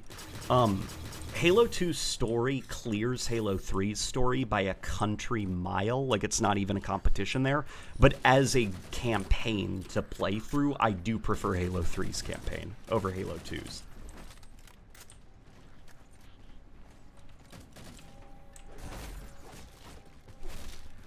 I meant SOI 7. I enjoy that grunt design. It's impressively crustacean with those fleshy joints beneath the shelled limbs, like a crab. Also, Halo mods that mix alien subspecies designs are prime kino. I don't like them too much, because I like a more unified look for the enemy types. And I also, I personally reject the subspecies thing, because that's not how animals work in the real world. Like, alligators and crocodiles are technically different species, and you see how similar they look. So there is no world out there in our vast universe where the Halo 4 jackal and the Halo Reach jackal are the same species. Like, that is just not how biology works. That's a cool looking elite. Did you see that? If you want more COD DNA in Halo 4, play that that Call of Duty Halo 4 mod. Oh, I have played it. It's pretty cool, actually. Like, just how many animations were ported. Ah.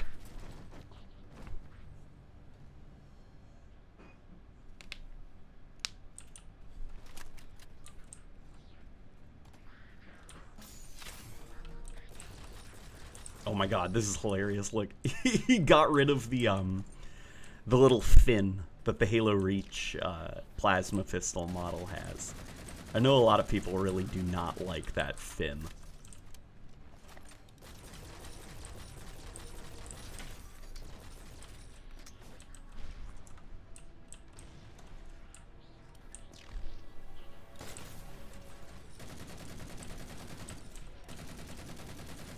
Come here, you. Come here, you. Come here, you can't run from me. Okay. Let's pick up his energy sword. Aw, man. Nobody one of the... We were talking about ways that Halo 4 looks worse than Halo Reach in a couple of areas. This is one of the areas. They disabled the dynamic lighting that was cast by the energy sword that was present in Halo 3 and Halo Reach. You can see it here for a second, though. See, when you're pulling it out, it's there, but then, boop, once the blade is actually out, dynamic lighting is completely turned off, because it's a very taxing thing, and, you know, Halo 4 was already kind of like... And look, speaking of dynamic lighting, look at that. I heard something that time. Aren't subspecies just fan canon? No, it was a term that even 343 has adopted. Like, phenotype, I think, was the thing that 343 said, which, if you know anything about biology, like real-world biology and biodiversity, that no, that's not how a phenotype works. There, Chief. A console in the back. All right, let's check it out. It's What is your favorite energy sword design and sound? I really like the classic Halo 2 one that's a little bit like violet and pinky looking, you know? It's like got some really beautiful colors to it. Love that sword as well. I also am very keen on the Halo 3 sword, where it's got like lots of bloom on it, and it's very, very glowy. I'll put them up for you. Hopefully we can find some way to get this cartographer back online.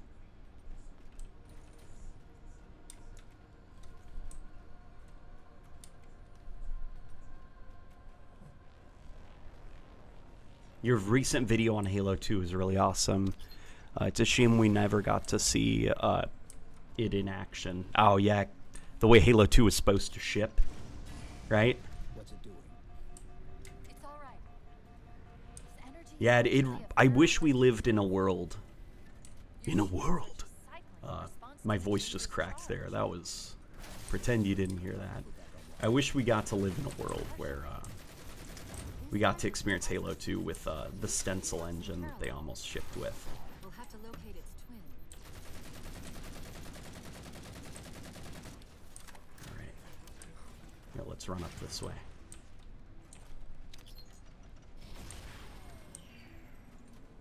Halo 3 is the perfect energy sword. I'm sorry, but the illumination effect is still the best. I do really like the production value on the Halo 3 one. Quite a lot, quite a lot. Remember when Halo had detailed and grounded science? I don't. UNSC AI Cortana to infinity. I don't think Halo ever had grounded science. No response. But from the strength of that signal, the infinity has to be close by. The cartographer should be back online. We may be able to use it to track the ship's location. It's not that the phenotype excuse is like... It's not that because it's bad science and isn't actually how biology works, that's why it's bad. It's more that it's like... It's just an art style change. But they came up with this like really weird excuse to justify it, and the excuse doesn't actually make any sense. Have you guys ever like stopped under here and seen this? This is a little like, All living things. you know, you can miss this, but if you come under here, you can actually get a little unique piece of dialogue by examining this. Shelters all. What's really cool is that was originally just the symbol for the Silent Cartographer's island. Like, it wasn't really supposed to be anything crazy. It was just the symbol that was put outside of the Silent Cartographer's kind of like temple. And now in Halo canon, it's got its own lore behind it, its own significance. I mean, it's not like there's only one type of croc and gator. You can get stark differences in similar species depending on environmental context. Darwin's finches. In the end, I just like diversity. Well, the reason I say that is because, so like if you look at like, see, I've got my dog right now sleeping behind me. If you look at the skull of a Shih Tzu compared to like the snout of like one of those long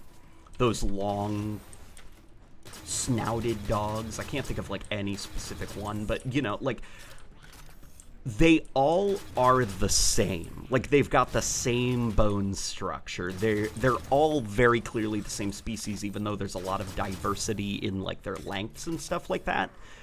But with the Jackal of Halo 4, there is nothing about that head shape at all. Not just bone structure, but even like teeth and stuff like that. Quill style, eyes, like nothing looks like a jackal from the previous games. It is a different animal entirely with a completely different bone structure to it. And that's kind of the issue there, where it's like the redesign went so far that it invented a completely different animal, but then got a little bit too scared of it being a new animal. I kind of wish that it would have been cool, actually, if the Halo 4 jackals were a new alien creature that assumed the role of jackal for this Covenant, you know? That would have been freaking awesome, I think. Because Halo Infinite introduced the idea of, like, the skirmisher being a role that can be adopted.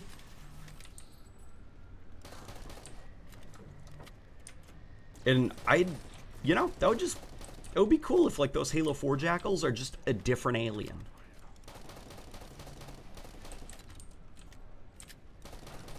Maybe there's a common ancestor.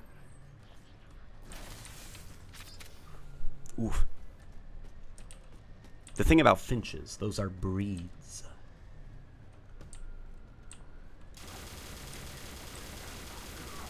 Oh boy. I got booped.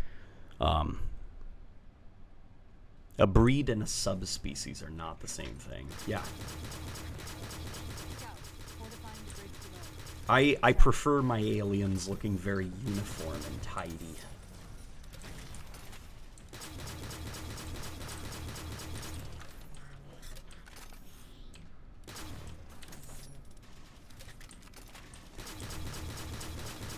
I think there's some dynamic lights in here.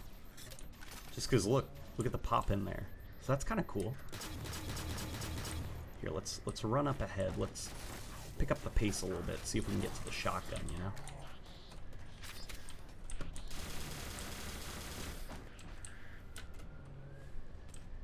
What mod are you playing now? We're currently playing the Halo 4 Gene Song cut. Oh boy.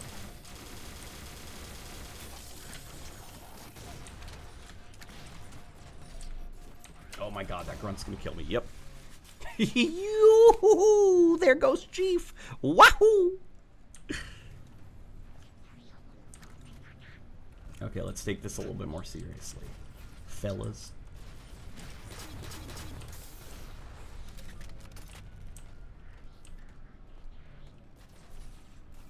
I believe it was Reach that went, yeah, the skirmishers and jackals are the same race and species. Yeah, I believe that. So the skirmishers in Halo Reach are super interesting. Man, gosh.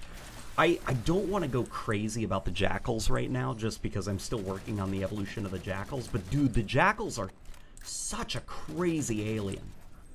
And their journey to the design that Halo Infinite uses is so wild. Like, there's so many different versions of the jackals throughout Halo's history. And they all are very unique and interesting takes. Some I like more than others. I think my favorite one has ended up being the Halo Combat Evolved Jackal, with the Halo 2 Jackal as an extreme close second. But there are so many different versions of the Jackal. It's one of those ones where I think the Jackal might be the creature that has undergone the most amount of design changes throughout the franchise's history. And the design that Infinite landed on, I would say, is despite me liking the Combat Evolved in Halo 2 Jackals, Infinite's Jackal design, I think, is the definitive Halo Jackal. Like it is the Generation 1 Optimus Prime of the Jackals, where it's the iconic one that should always be referenced and looked back upon. Like, 343 did outstanding work with that creature design. It is a lot more than just they did the Halo Reach design again.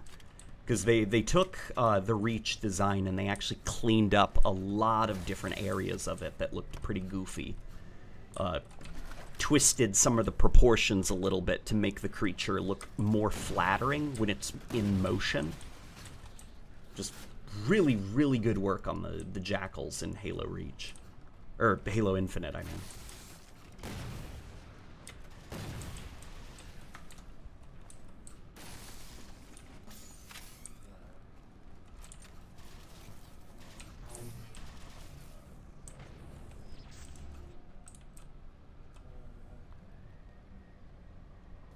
The jackals are like velociraptors. Well, it's interesting because the jackals were inspired by dogs and birds. And you can see that a lot in Halo 2 especially. Because Halo 2, their heads basically look like a real-life jackal, if you've ever seen pictures of them. Where they're these very goofy-looking dogs. They've got, like, really big heads and really small, kind of scrawny little snouts. Not like Shih Tzu scrawny, but Like, they look like dogs, basically, in Halo 2. And they even have, like, a bark. They go, like, row, row, while they're chasing after you in Halo 2. So they even bark in that game, like dogs. And then Halo 3, they did a hard U-turn and moved towards the bird angle. They almost look like vultures in Halo 3, and they gave them these kind of like sickly eyes with faint pupils. Like they still look a little bit goofy in Halo 3, but they were trying to go for more of that like vulture look.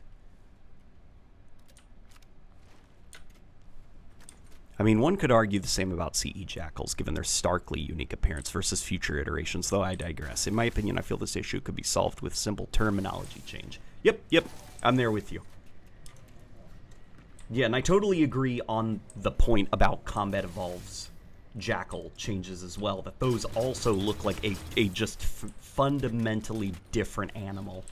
But I guess I do give Bungie more slack, is the way that I put it, because it was their baby, and so it's them honing and refining a look. Where with 343, it comes across more of just like a completely pointless change. It doesn't come across as a refinement.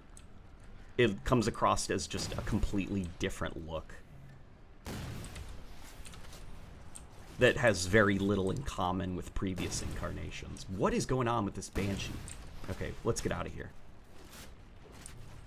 And you could say that that's me being unfair. It's like, it's okay. I still just don't think Bungie would have designed the Halo 4 Jackal.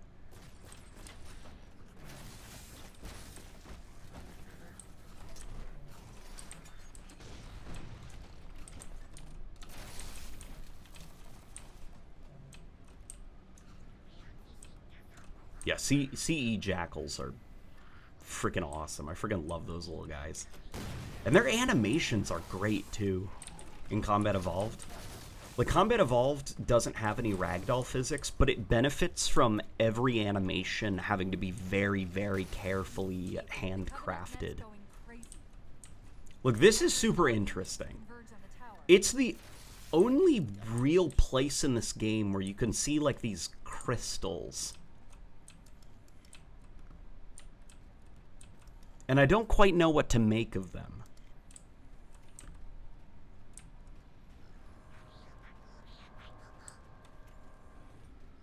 Here, let's run over this way.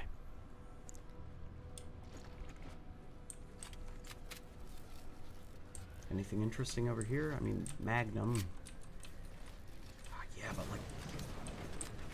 Oof.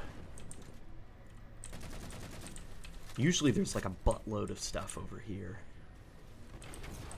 Not in this mod, though. Here, let's see if we can get up there and use that shade turret to clear us some. Come on.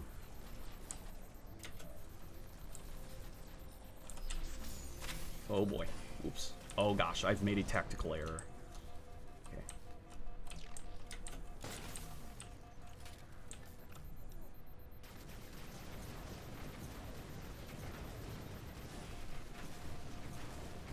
Maybe not.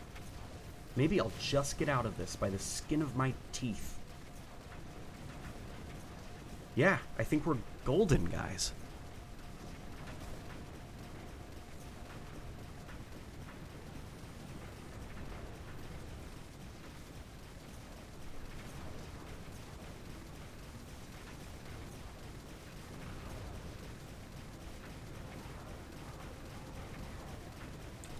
This is actually, we were talking about ways that Halo 4 hides its graphics shortcomings. This is actually a fantastic area that demonstrates it. It's super, super clever what they actually did here. So this area was super taxing on the 360. And look up there. So those are the hallways you're supposed to enter, right? And unfortunately, the effect breaks at like high resolutions because you can see what they're doing. But look at that. Those are like 2D pictures of a room, almost like map paintings. And then as we get closer, you will see them. fade away because it is a hallway there. And it's to hide the fact that those rooms are not loaded in and they don't want you looking there. But look, see from here, you can see the overhead lights on the picture. Like, it looks convincing. It looks like there's a tunnel up there that's open. And the thing is, you're so focused on the combat that you don't notice as you approach that 2D billboard fades out. That's cool, right? Like, that's optimization.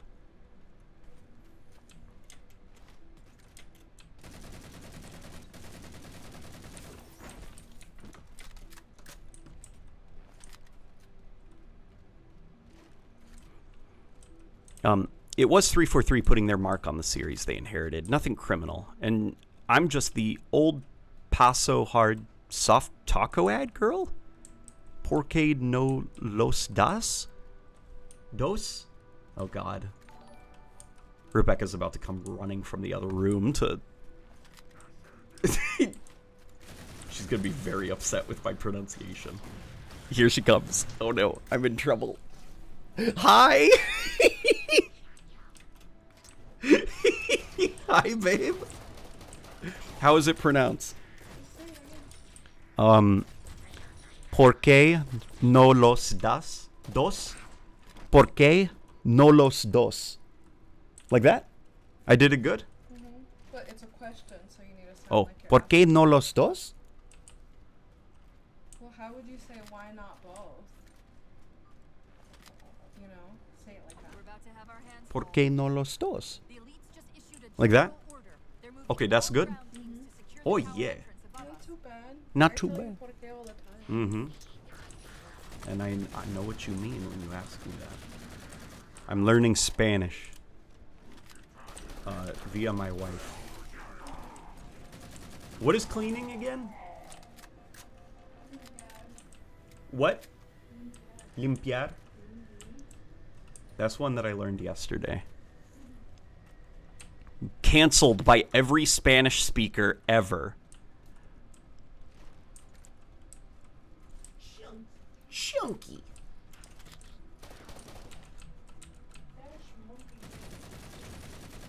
Did you guys hear Rebecca? He was like, that's a monkey madness if you get cancered. That's the cancer time.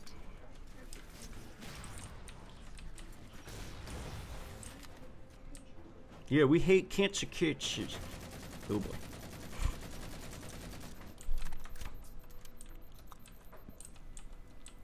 The fact that the sword doesn't one-shot players is kind of bleh. Swordy!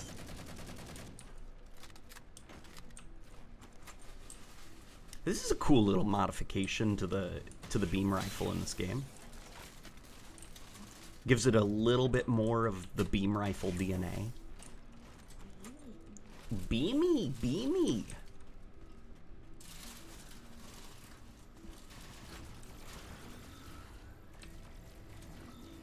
See the fuel rod guns. Oh, they're just fuel rod guns. The Sentinels are trying to keep the Covenant out. I think someone said earlier that they don't like the sound of the Halo 4 fuel rod gun shots. I don't mind them. I think they're good in that, like, they follow that, like, classic Halo philosophy of, like, a distinct sound. Sounded like he said. This is my top 2 Halo 4 missions. Yeah, this is a good mission in Halo 4. Where's the terminus? The map It's one that feels very, like, classic Halo-y.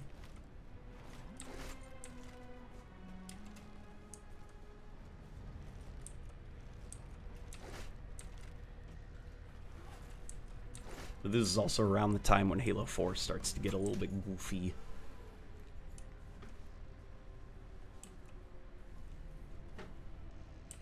I thought she said, banished monkey. What does Halo believe in? I watched this Jacob Geller video called What Does Call of Duty Believe In? And now I'm curious. Oh, dude, Halo doesn't believe in anything. Like, it's not. Halo doesn't believe in anything at all. The closest Halo game, I think, to having any kind of, like, message or theme would be Halo 2, and that's the theme or message of Halo 2 would be religion can be co-opted by bad people to make the followers of that religion do bad things if they think that they're being saved. And that organized religion is a very dangerous tool when it's in the hands of those who want to do harm. And then Halo Combat Evolved is just like a fun action story. Halo 3 is just a fun action story. ODST is just like a fun little side story. What were those things? Do you know any reason why the devs made armor abilities like thruster and shield force you into third person? Yeah, because it is typical in the Halo fashion to have things put you into third person so that you can have you can use it as an opportunity to kind of like scan your surroundings and get your tactical bearings. You know, so like, okay, you're being shot at, you're being pelted from all directions, you're very disoriented, pop the shield. As you're blocking them, you now have a wider field of view and you can kind of take in your surroundings to see what's going on and who you should probably target first. And same for the thrusters. It's an evading maneuver, so you thrust around and you can kind of get a good feel for what's going on in the environment. You can see a bit behind you as well as you're thrusting. There goes the crawlers.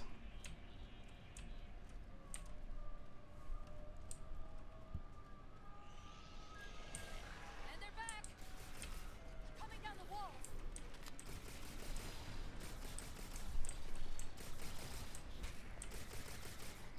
I like that quite a bit. Like the alt. Ah, man, you know what they should have done? The crawler blood should be blue. I mean, I say crawler blood. That sounds ridiculous because they're supposed to be robots.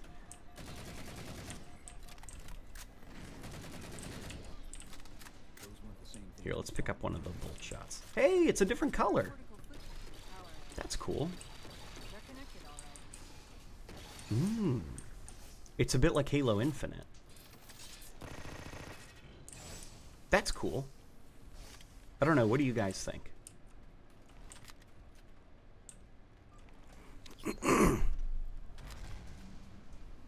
The crawlers are missing the climbing animation in Halo 5. Yeah, that was cut for some reason. I'm not quite sure why. Back in 2017, when the Forerunners were still going to be in the Halo 6, before that was kind of like abandoned and they opted to do Halo Infinite, they wanted to give the crawlers back their ability to stick to walls. I'm not sure if you saw that briefly, but the Knights have a much less goofy-looking face. I mean, they still have a face, so it is goofy-looking, unfortunately, but it's like a creepy porcelain doll.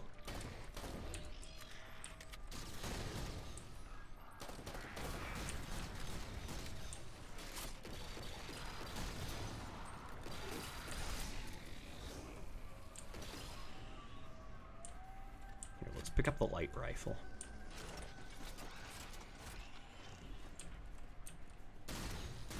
Okay, it's like a battle rifle. I've discovered something interesting. Okay, so it's basically just a Forerunner battle rifle now, just with that single shot. That's cool. So far, I've pulled multiple strings. Interesting. Ones as Promethean Very interesting. Here, let's pick up this and let's see what changes were made. Okay, gotcha. It's like Halo 5's then, where it has to like wind up a little bit. Oh, and it's got a scope to it. Okay.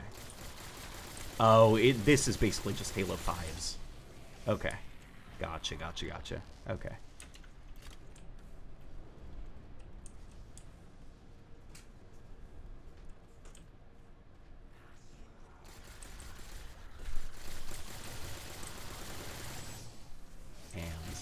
Oh, that's back when at E3 when they showed off Halo 4, they had a more extended version of that where Chief literally does put up his fisticuffs.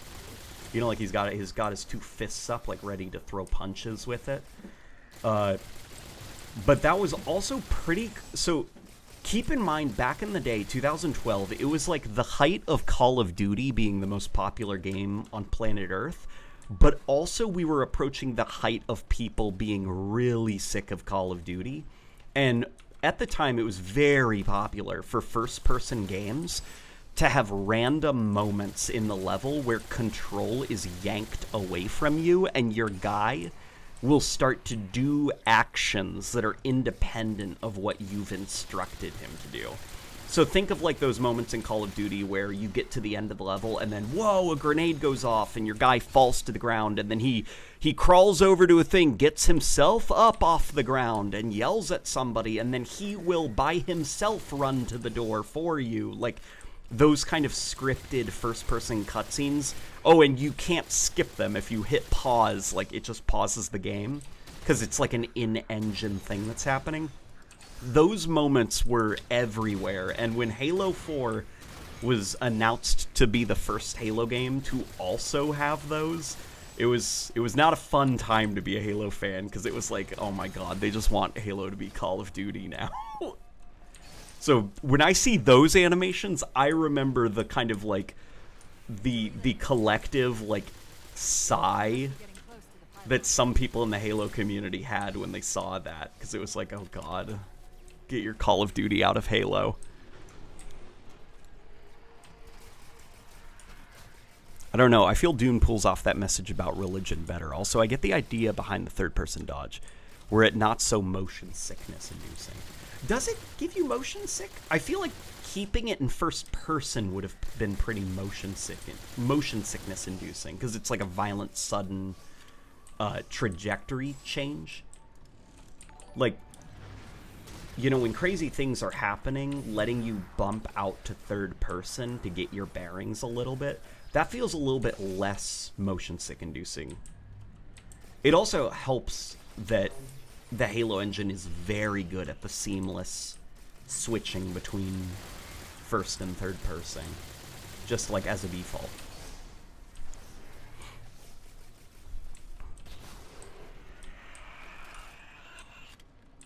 Aren't you aware there's a Call of Duty mod for Halo 4? I am aware. I have played it. It's very funny. Very, very funny, that mod. Here, let's see what how the scatter shot has changed. I'm willing to bet it's probably going to be more like the scatter shot, right? Okay, a little bit. Okay, maybe not at all. Okay, it still is just kind of like a shotgun. I wonder if anything about these terminals have changed. What's that distortion? Huh? Okay.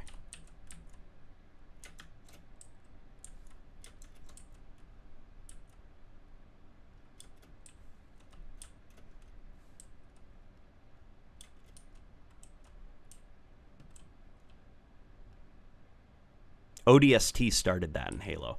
No, ODST didn't, because in ODST, all of that stuff is still a cutscene. Like, if you don't want those first, like, ODST, those are cutscenes, you know? They've got the black bars, I think, actually, no, I don't think they do have the black bars for those specifically, but you can still press A and just skip them.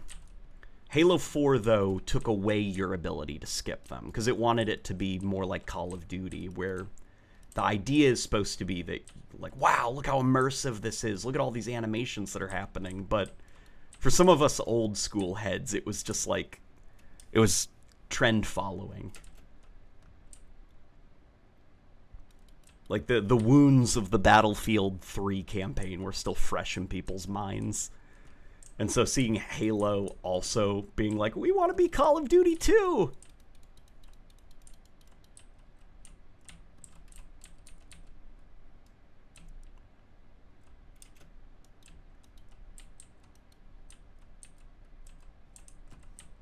It also doesn't help that Halo 4's campaign literally ended like a Call of Duty campaign from the 2010s, where down to the point that Master Chief somehow finds himself on the ground, like crawling over to the nuke or the gun or whatever, and then you having to press a prompt to do the thing.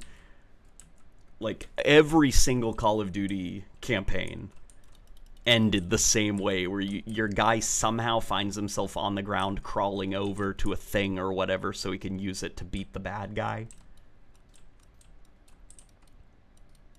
It's one of those, like, you had to have been there in that time period. Because I think as time has gone on now, there's been enough separation now, and the industry has moved away from copying Call of Duty, that a lot of those things have kind of been lost now, like that context. But at the time, it was a very unwelcome addition to the Halo series. Nah, suddenly having the camera perspective violently thrust between first and third person is very, very dizzying for me. It gives Bugger all time to assess the environment. Also, your game's sound is cut out. Oh no! Okay. You know, it might be the mod. I think the mod's gone silent.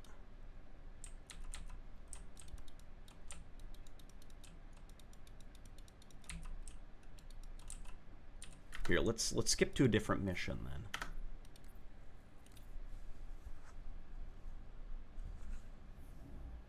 Or when he nearly falls off the bridge and looks down without player input. Yeah, that's another thing that is in. I think it was in for a while every single Call of Duty game even up to modern.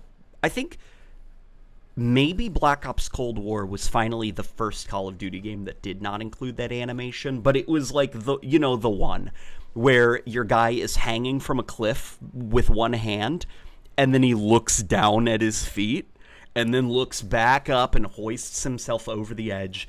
That animation was in every single Call of Duty campaign for about a decade and a half. And then Wolfenstein, The New Order also did it. And then Halo 4 also did it. And Halo 5 did it as well. It was just like this weird thing that was going where everybody was playing Follow the Leader. And everyone wanted their campaigns to have those like Call of Duty first-person unskippable sequences that were very annoying.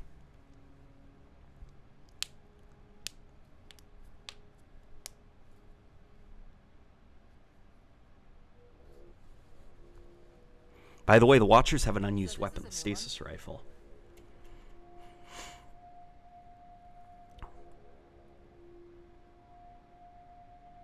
Look, this is where he gets his new armor in the mod. That's pretty cool, right?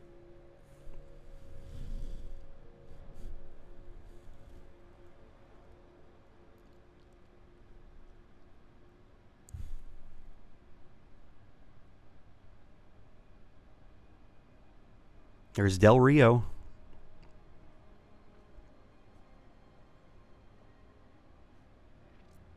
Infinity Gypsy Company? The air corridor to the gravity well is blocked by a network of particle cannons. Infinity shields are still down. All right, let's skip this. Hey, this battle rifle looks really good. I think these are slightly higher resolution than the 360 version. I remember this level was one of those ones where you could really see like problems on the 360. Hey, look, there's those crystals. Never mind, they do show up later. Okay. Well, someone's overcompensating. This is a cool modification to the Halo 4 battle rifle.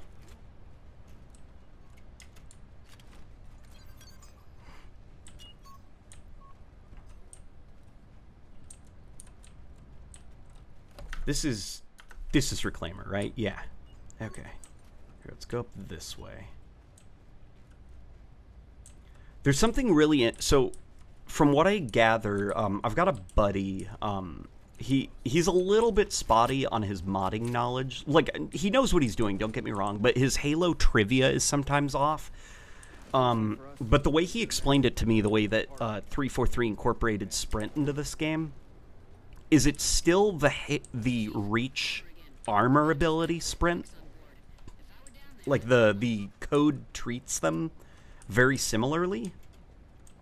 And as a result, during I think it's high latency, right, or high ping situations, your sprint can actually become pretty unresponsive because the game is like struggling to kind of register you engaging the armor ability sprint. But also as a weird side effect quirk of the way that they set up sprint in Halo 4, if you melee, you actually get back a little bit of stamina so that you can keep sprinting. So a trick, if you're trying to speed run through Halo 4 levels, is when you run out, to keep your momentum going, jump, melee, sprint, jump, melee, sprint, jump, melee. So that when you land, you've always got a little bit of stamina left. That's a way to keep going in Halo 4.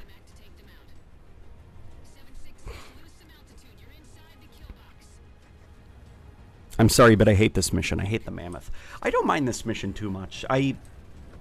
It definitely is not what the developers were probably hoping it would be. But it's very hard to blame them, I guess.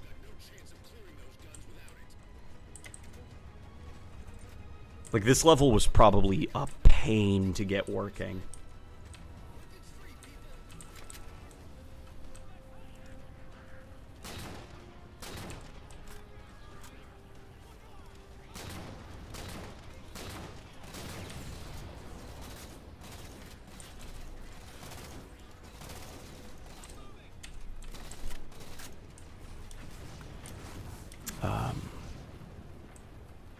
My ears bleed every time I hear the BR sound in this game. Yeah, it's a rough sound. I talked to his name is Tojima. I think that's how you pronounce it, or Tojima. Anyway, he worked with Kojima on, I think it was Metal Gear Solid 4, and then he was picked up for Halo by 343, and he was not happy with Halo 4's audio at the end of it, because he didn't quite understand just how mangled the 360 would end up making the audio. Like, the sounds that he was going for sounded very different in his studio versus when they were finally implemented into the game and it was all running in real time. And if he could do things differently for Halo... Like, he said basically that Halo 5 is almost like him kind of trying to make up for the issues that Halo 4's audio design had. But then, also with Halo 5, an issue that he looked back upon kind of wincing was that Halo 5 was like they had all this power, and because of that they just kept going and going and going and going, and because, as a result, Halo 5 is kind of a very noisy game. Like, every sound is so hyper detailed that it's sometimes overwhelming just to listen to that game. Like, everything from even the energy shields are so, like, just way, way, way, way too crazy. And so for Halo Infinite, they deliberately wanted to bring things way, way, way down. Like, a point that was brought up was that if you listen to it, the Halo 4 reload sound for the battle rifle is louder and more complex than the actual gunshot itself. Like, just reloading the battle rifle in Halo 5. And they wanted to, like, chill out the audio spectrum a little bit and give other noises more time to breathe, which I think Halo Infinite actually does quite well. Halo Infinite is very pleasant on the ears. Railgun reloaded.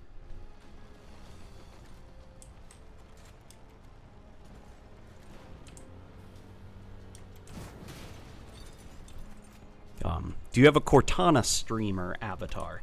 No, because I am not an incel.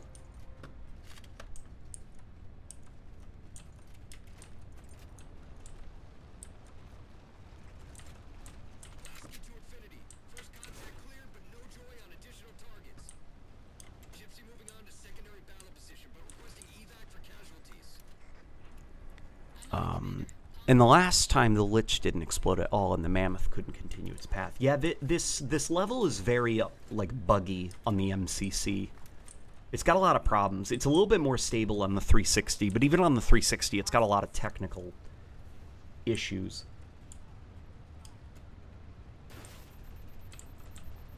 It's just, you can really tell that this level was something that they just barely got working by the skin of their teeth, which I think I've said too many times in the stream already. Describing something as being done by the skin of their teeth. My ideal UNSC aesthetic would be a very CE and Infinite inspired gunmetal, tan, brown surfaces, bright primary colors for signage and lights, and Visor OS complementing it all in bright green as opposed to blue. Yeah, that's about it as well. I think Infinite's UNSC looks pretty decent.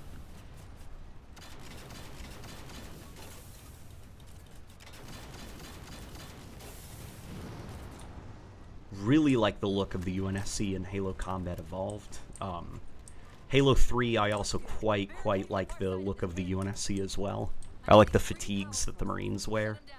And the helmet design specifically I really like in Halo 3. Because it looks like a more detailed version of the helmets from Combat Evolved with like those visors.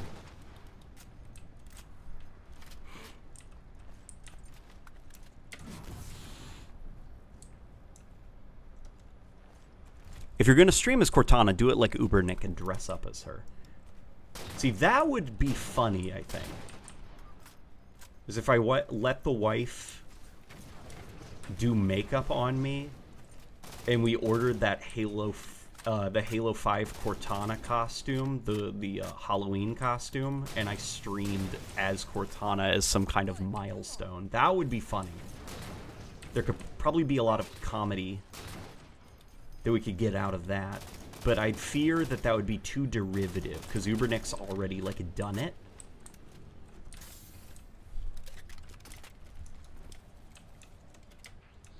I love the Hunter designs in Halo Infinite. Their colors are so pretty. Yeah, dude, the Hunter designs in Halo Infinite go really hard.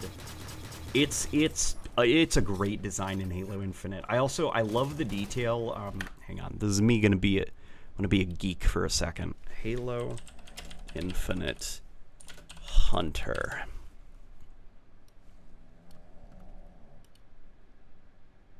Let me see if there's an actual proper render of them. Oh, can you guys hear the Shih Tzu snoring behind me? The little man. Open image in new tab. Here we go. I freaking love this detail down here that, like, the metal is, like, discolored and has, like, mud caked around it, and it's got scratches and scuffs close to the feet, and as you go up the creature, the metal is actually a little bit more polished. And as far as, like, you know, their shield here goes, it's just all the color has been completely worn off because of how much they've used their shield. And you can see the cannon behind it is actually very pristine and still quite blue. It's just, like, good art direction to communicate, like, yeah, that creature stomps around a lot. It uses its shield a lot.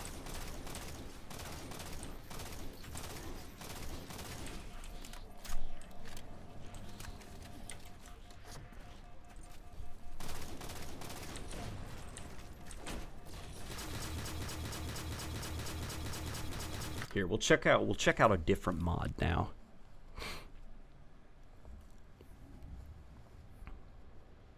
Your snoring dog sounds like horror game ambience. I'm gonna see if I can get a picture of him. It's a Shih Tzu.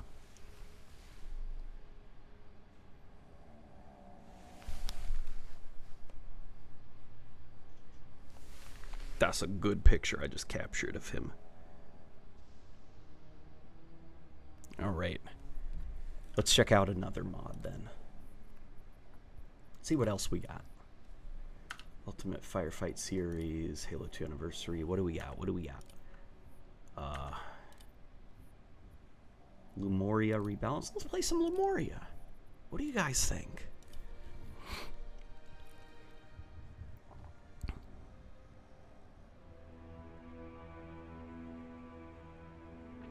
As I said this earlier, but I loved how in Halo Infinite the hunters can't cover all of their weak spots in the front, so you can always shoot one of the weak spots before they cover it. I didn't know that. Oh look! Oh man, I screwed up the text because I've got the UI scaling up to like 125, I think, or something like that, and so it looks like it's screwed up with the letters of this mod a little bit. So Lemuria, a bit of context, it's one of the most like famous, I think, or used to be honest. One of the more famous Halo Combat Evolved mods, at least on the Gearbox Software PC port of the game. It was kind of like at the time before Combat Evolved, like the first really kind of big community mod for Halo 1. Here's a bold suggestion. How about playing a non-Halo mod next? Wink, wink, and nudges completely subtly to recent suggestions I made not too long ago. That's a pretty decent idea, to be honest. So like playing a Halo mod in a game that isn't Halo.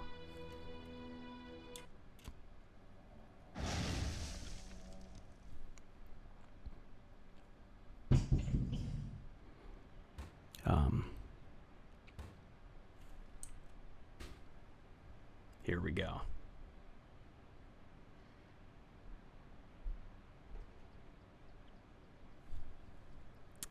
Oh my god, please try a firefight match when you get the chance and just shoot them with the BR. It's actually so much fun to fight them at range compared to the other games.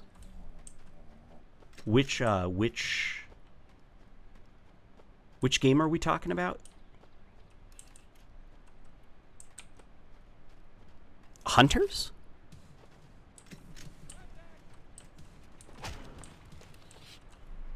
Here, let me take these pistol. There we go. Going for like more of a kind of like Halo 2 / Halo 3 like view model look here.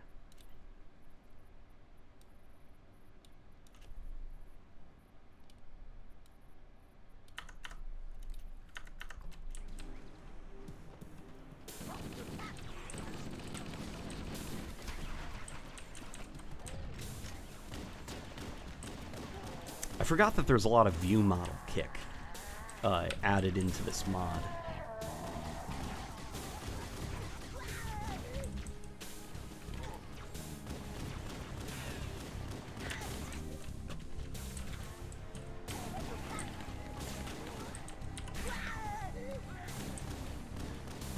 All right. Yeah, I've got a soft spot for Lemuria. This mod was crazy ambitious for the time, and it is messy and sloppy, but I admire it quite a bit. And a lot of the folks that worked on this mod, they've gone on to like make their own games. There's actually Lemuria, like kind of like the brainchild behind the mod. He's actually gone on. You can find his own game on Steam. It's called Epistasis, I think, and it's one of those like puzzle. First-person, like, puzzle-type games, like The Witness.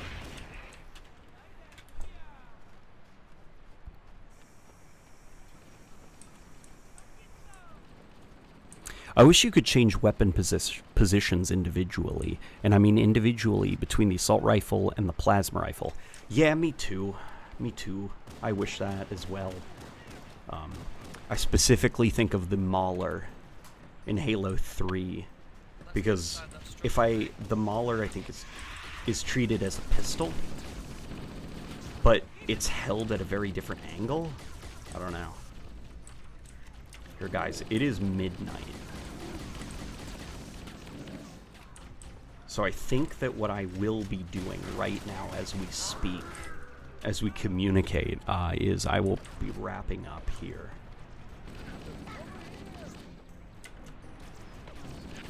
So that I can get some sleep with the wife and I can enjoy her company. But yeah, guys, this was a ton of fun. We'll have to check out some more mods on the next stream then. And I like I like Andrew's idea of playing like other games. Marathon could even be a fun game to stream next. Moria Rebalance is scuffed with Ruby's tag slapped on it. I hear there's work on a definitive port, but I can't confirm it. Gotcha. Okay.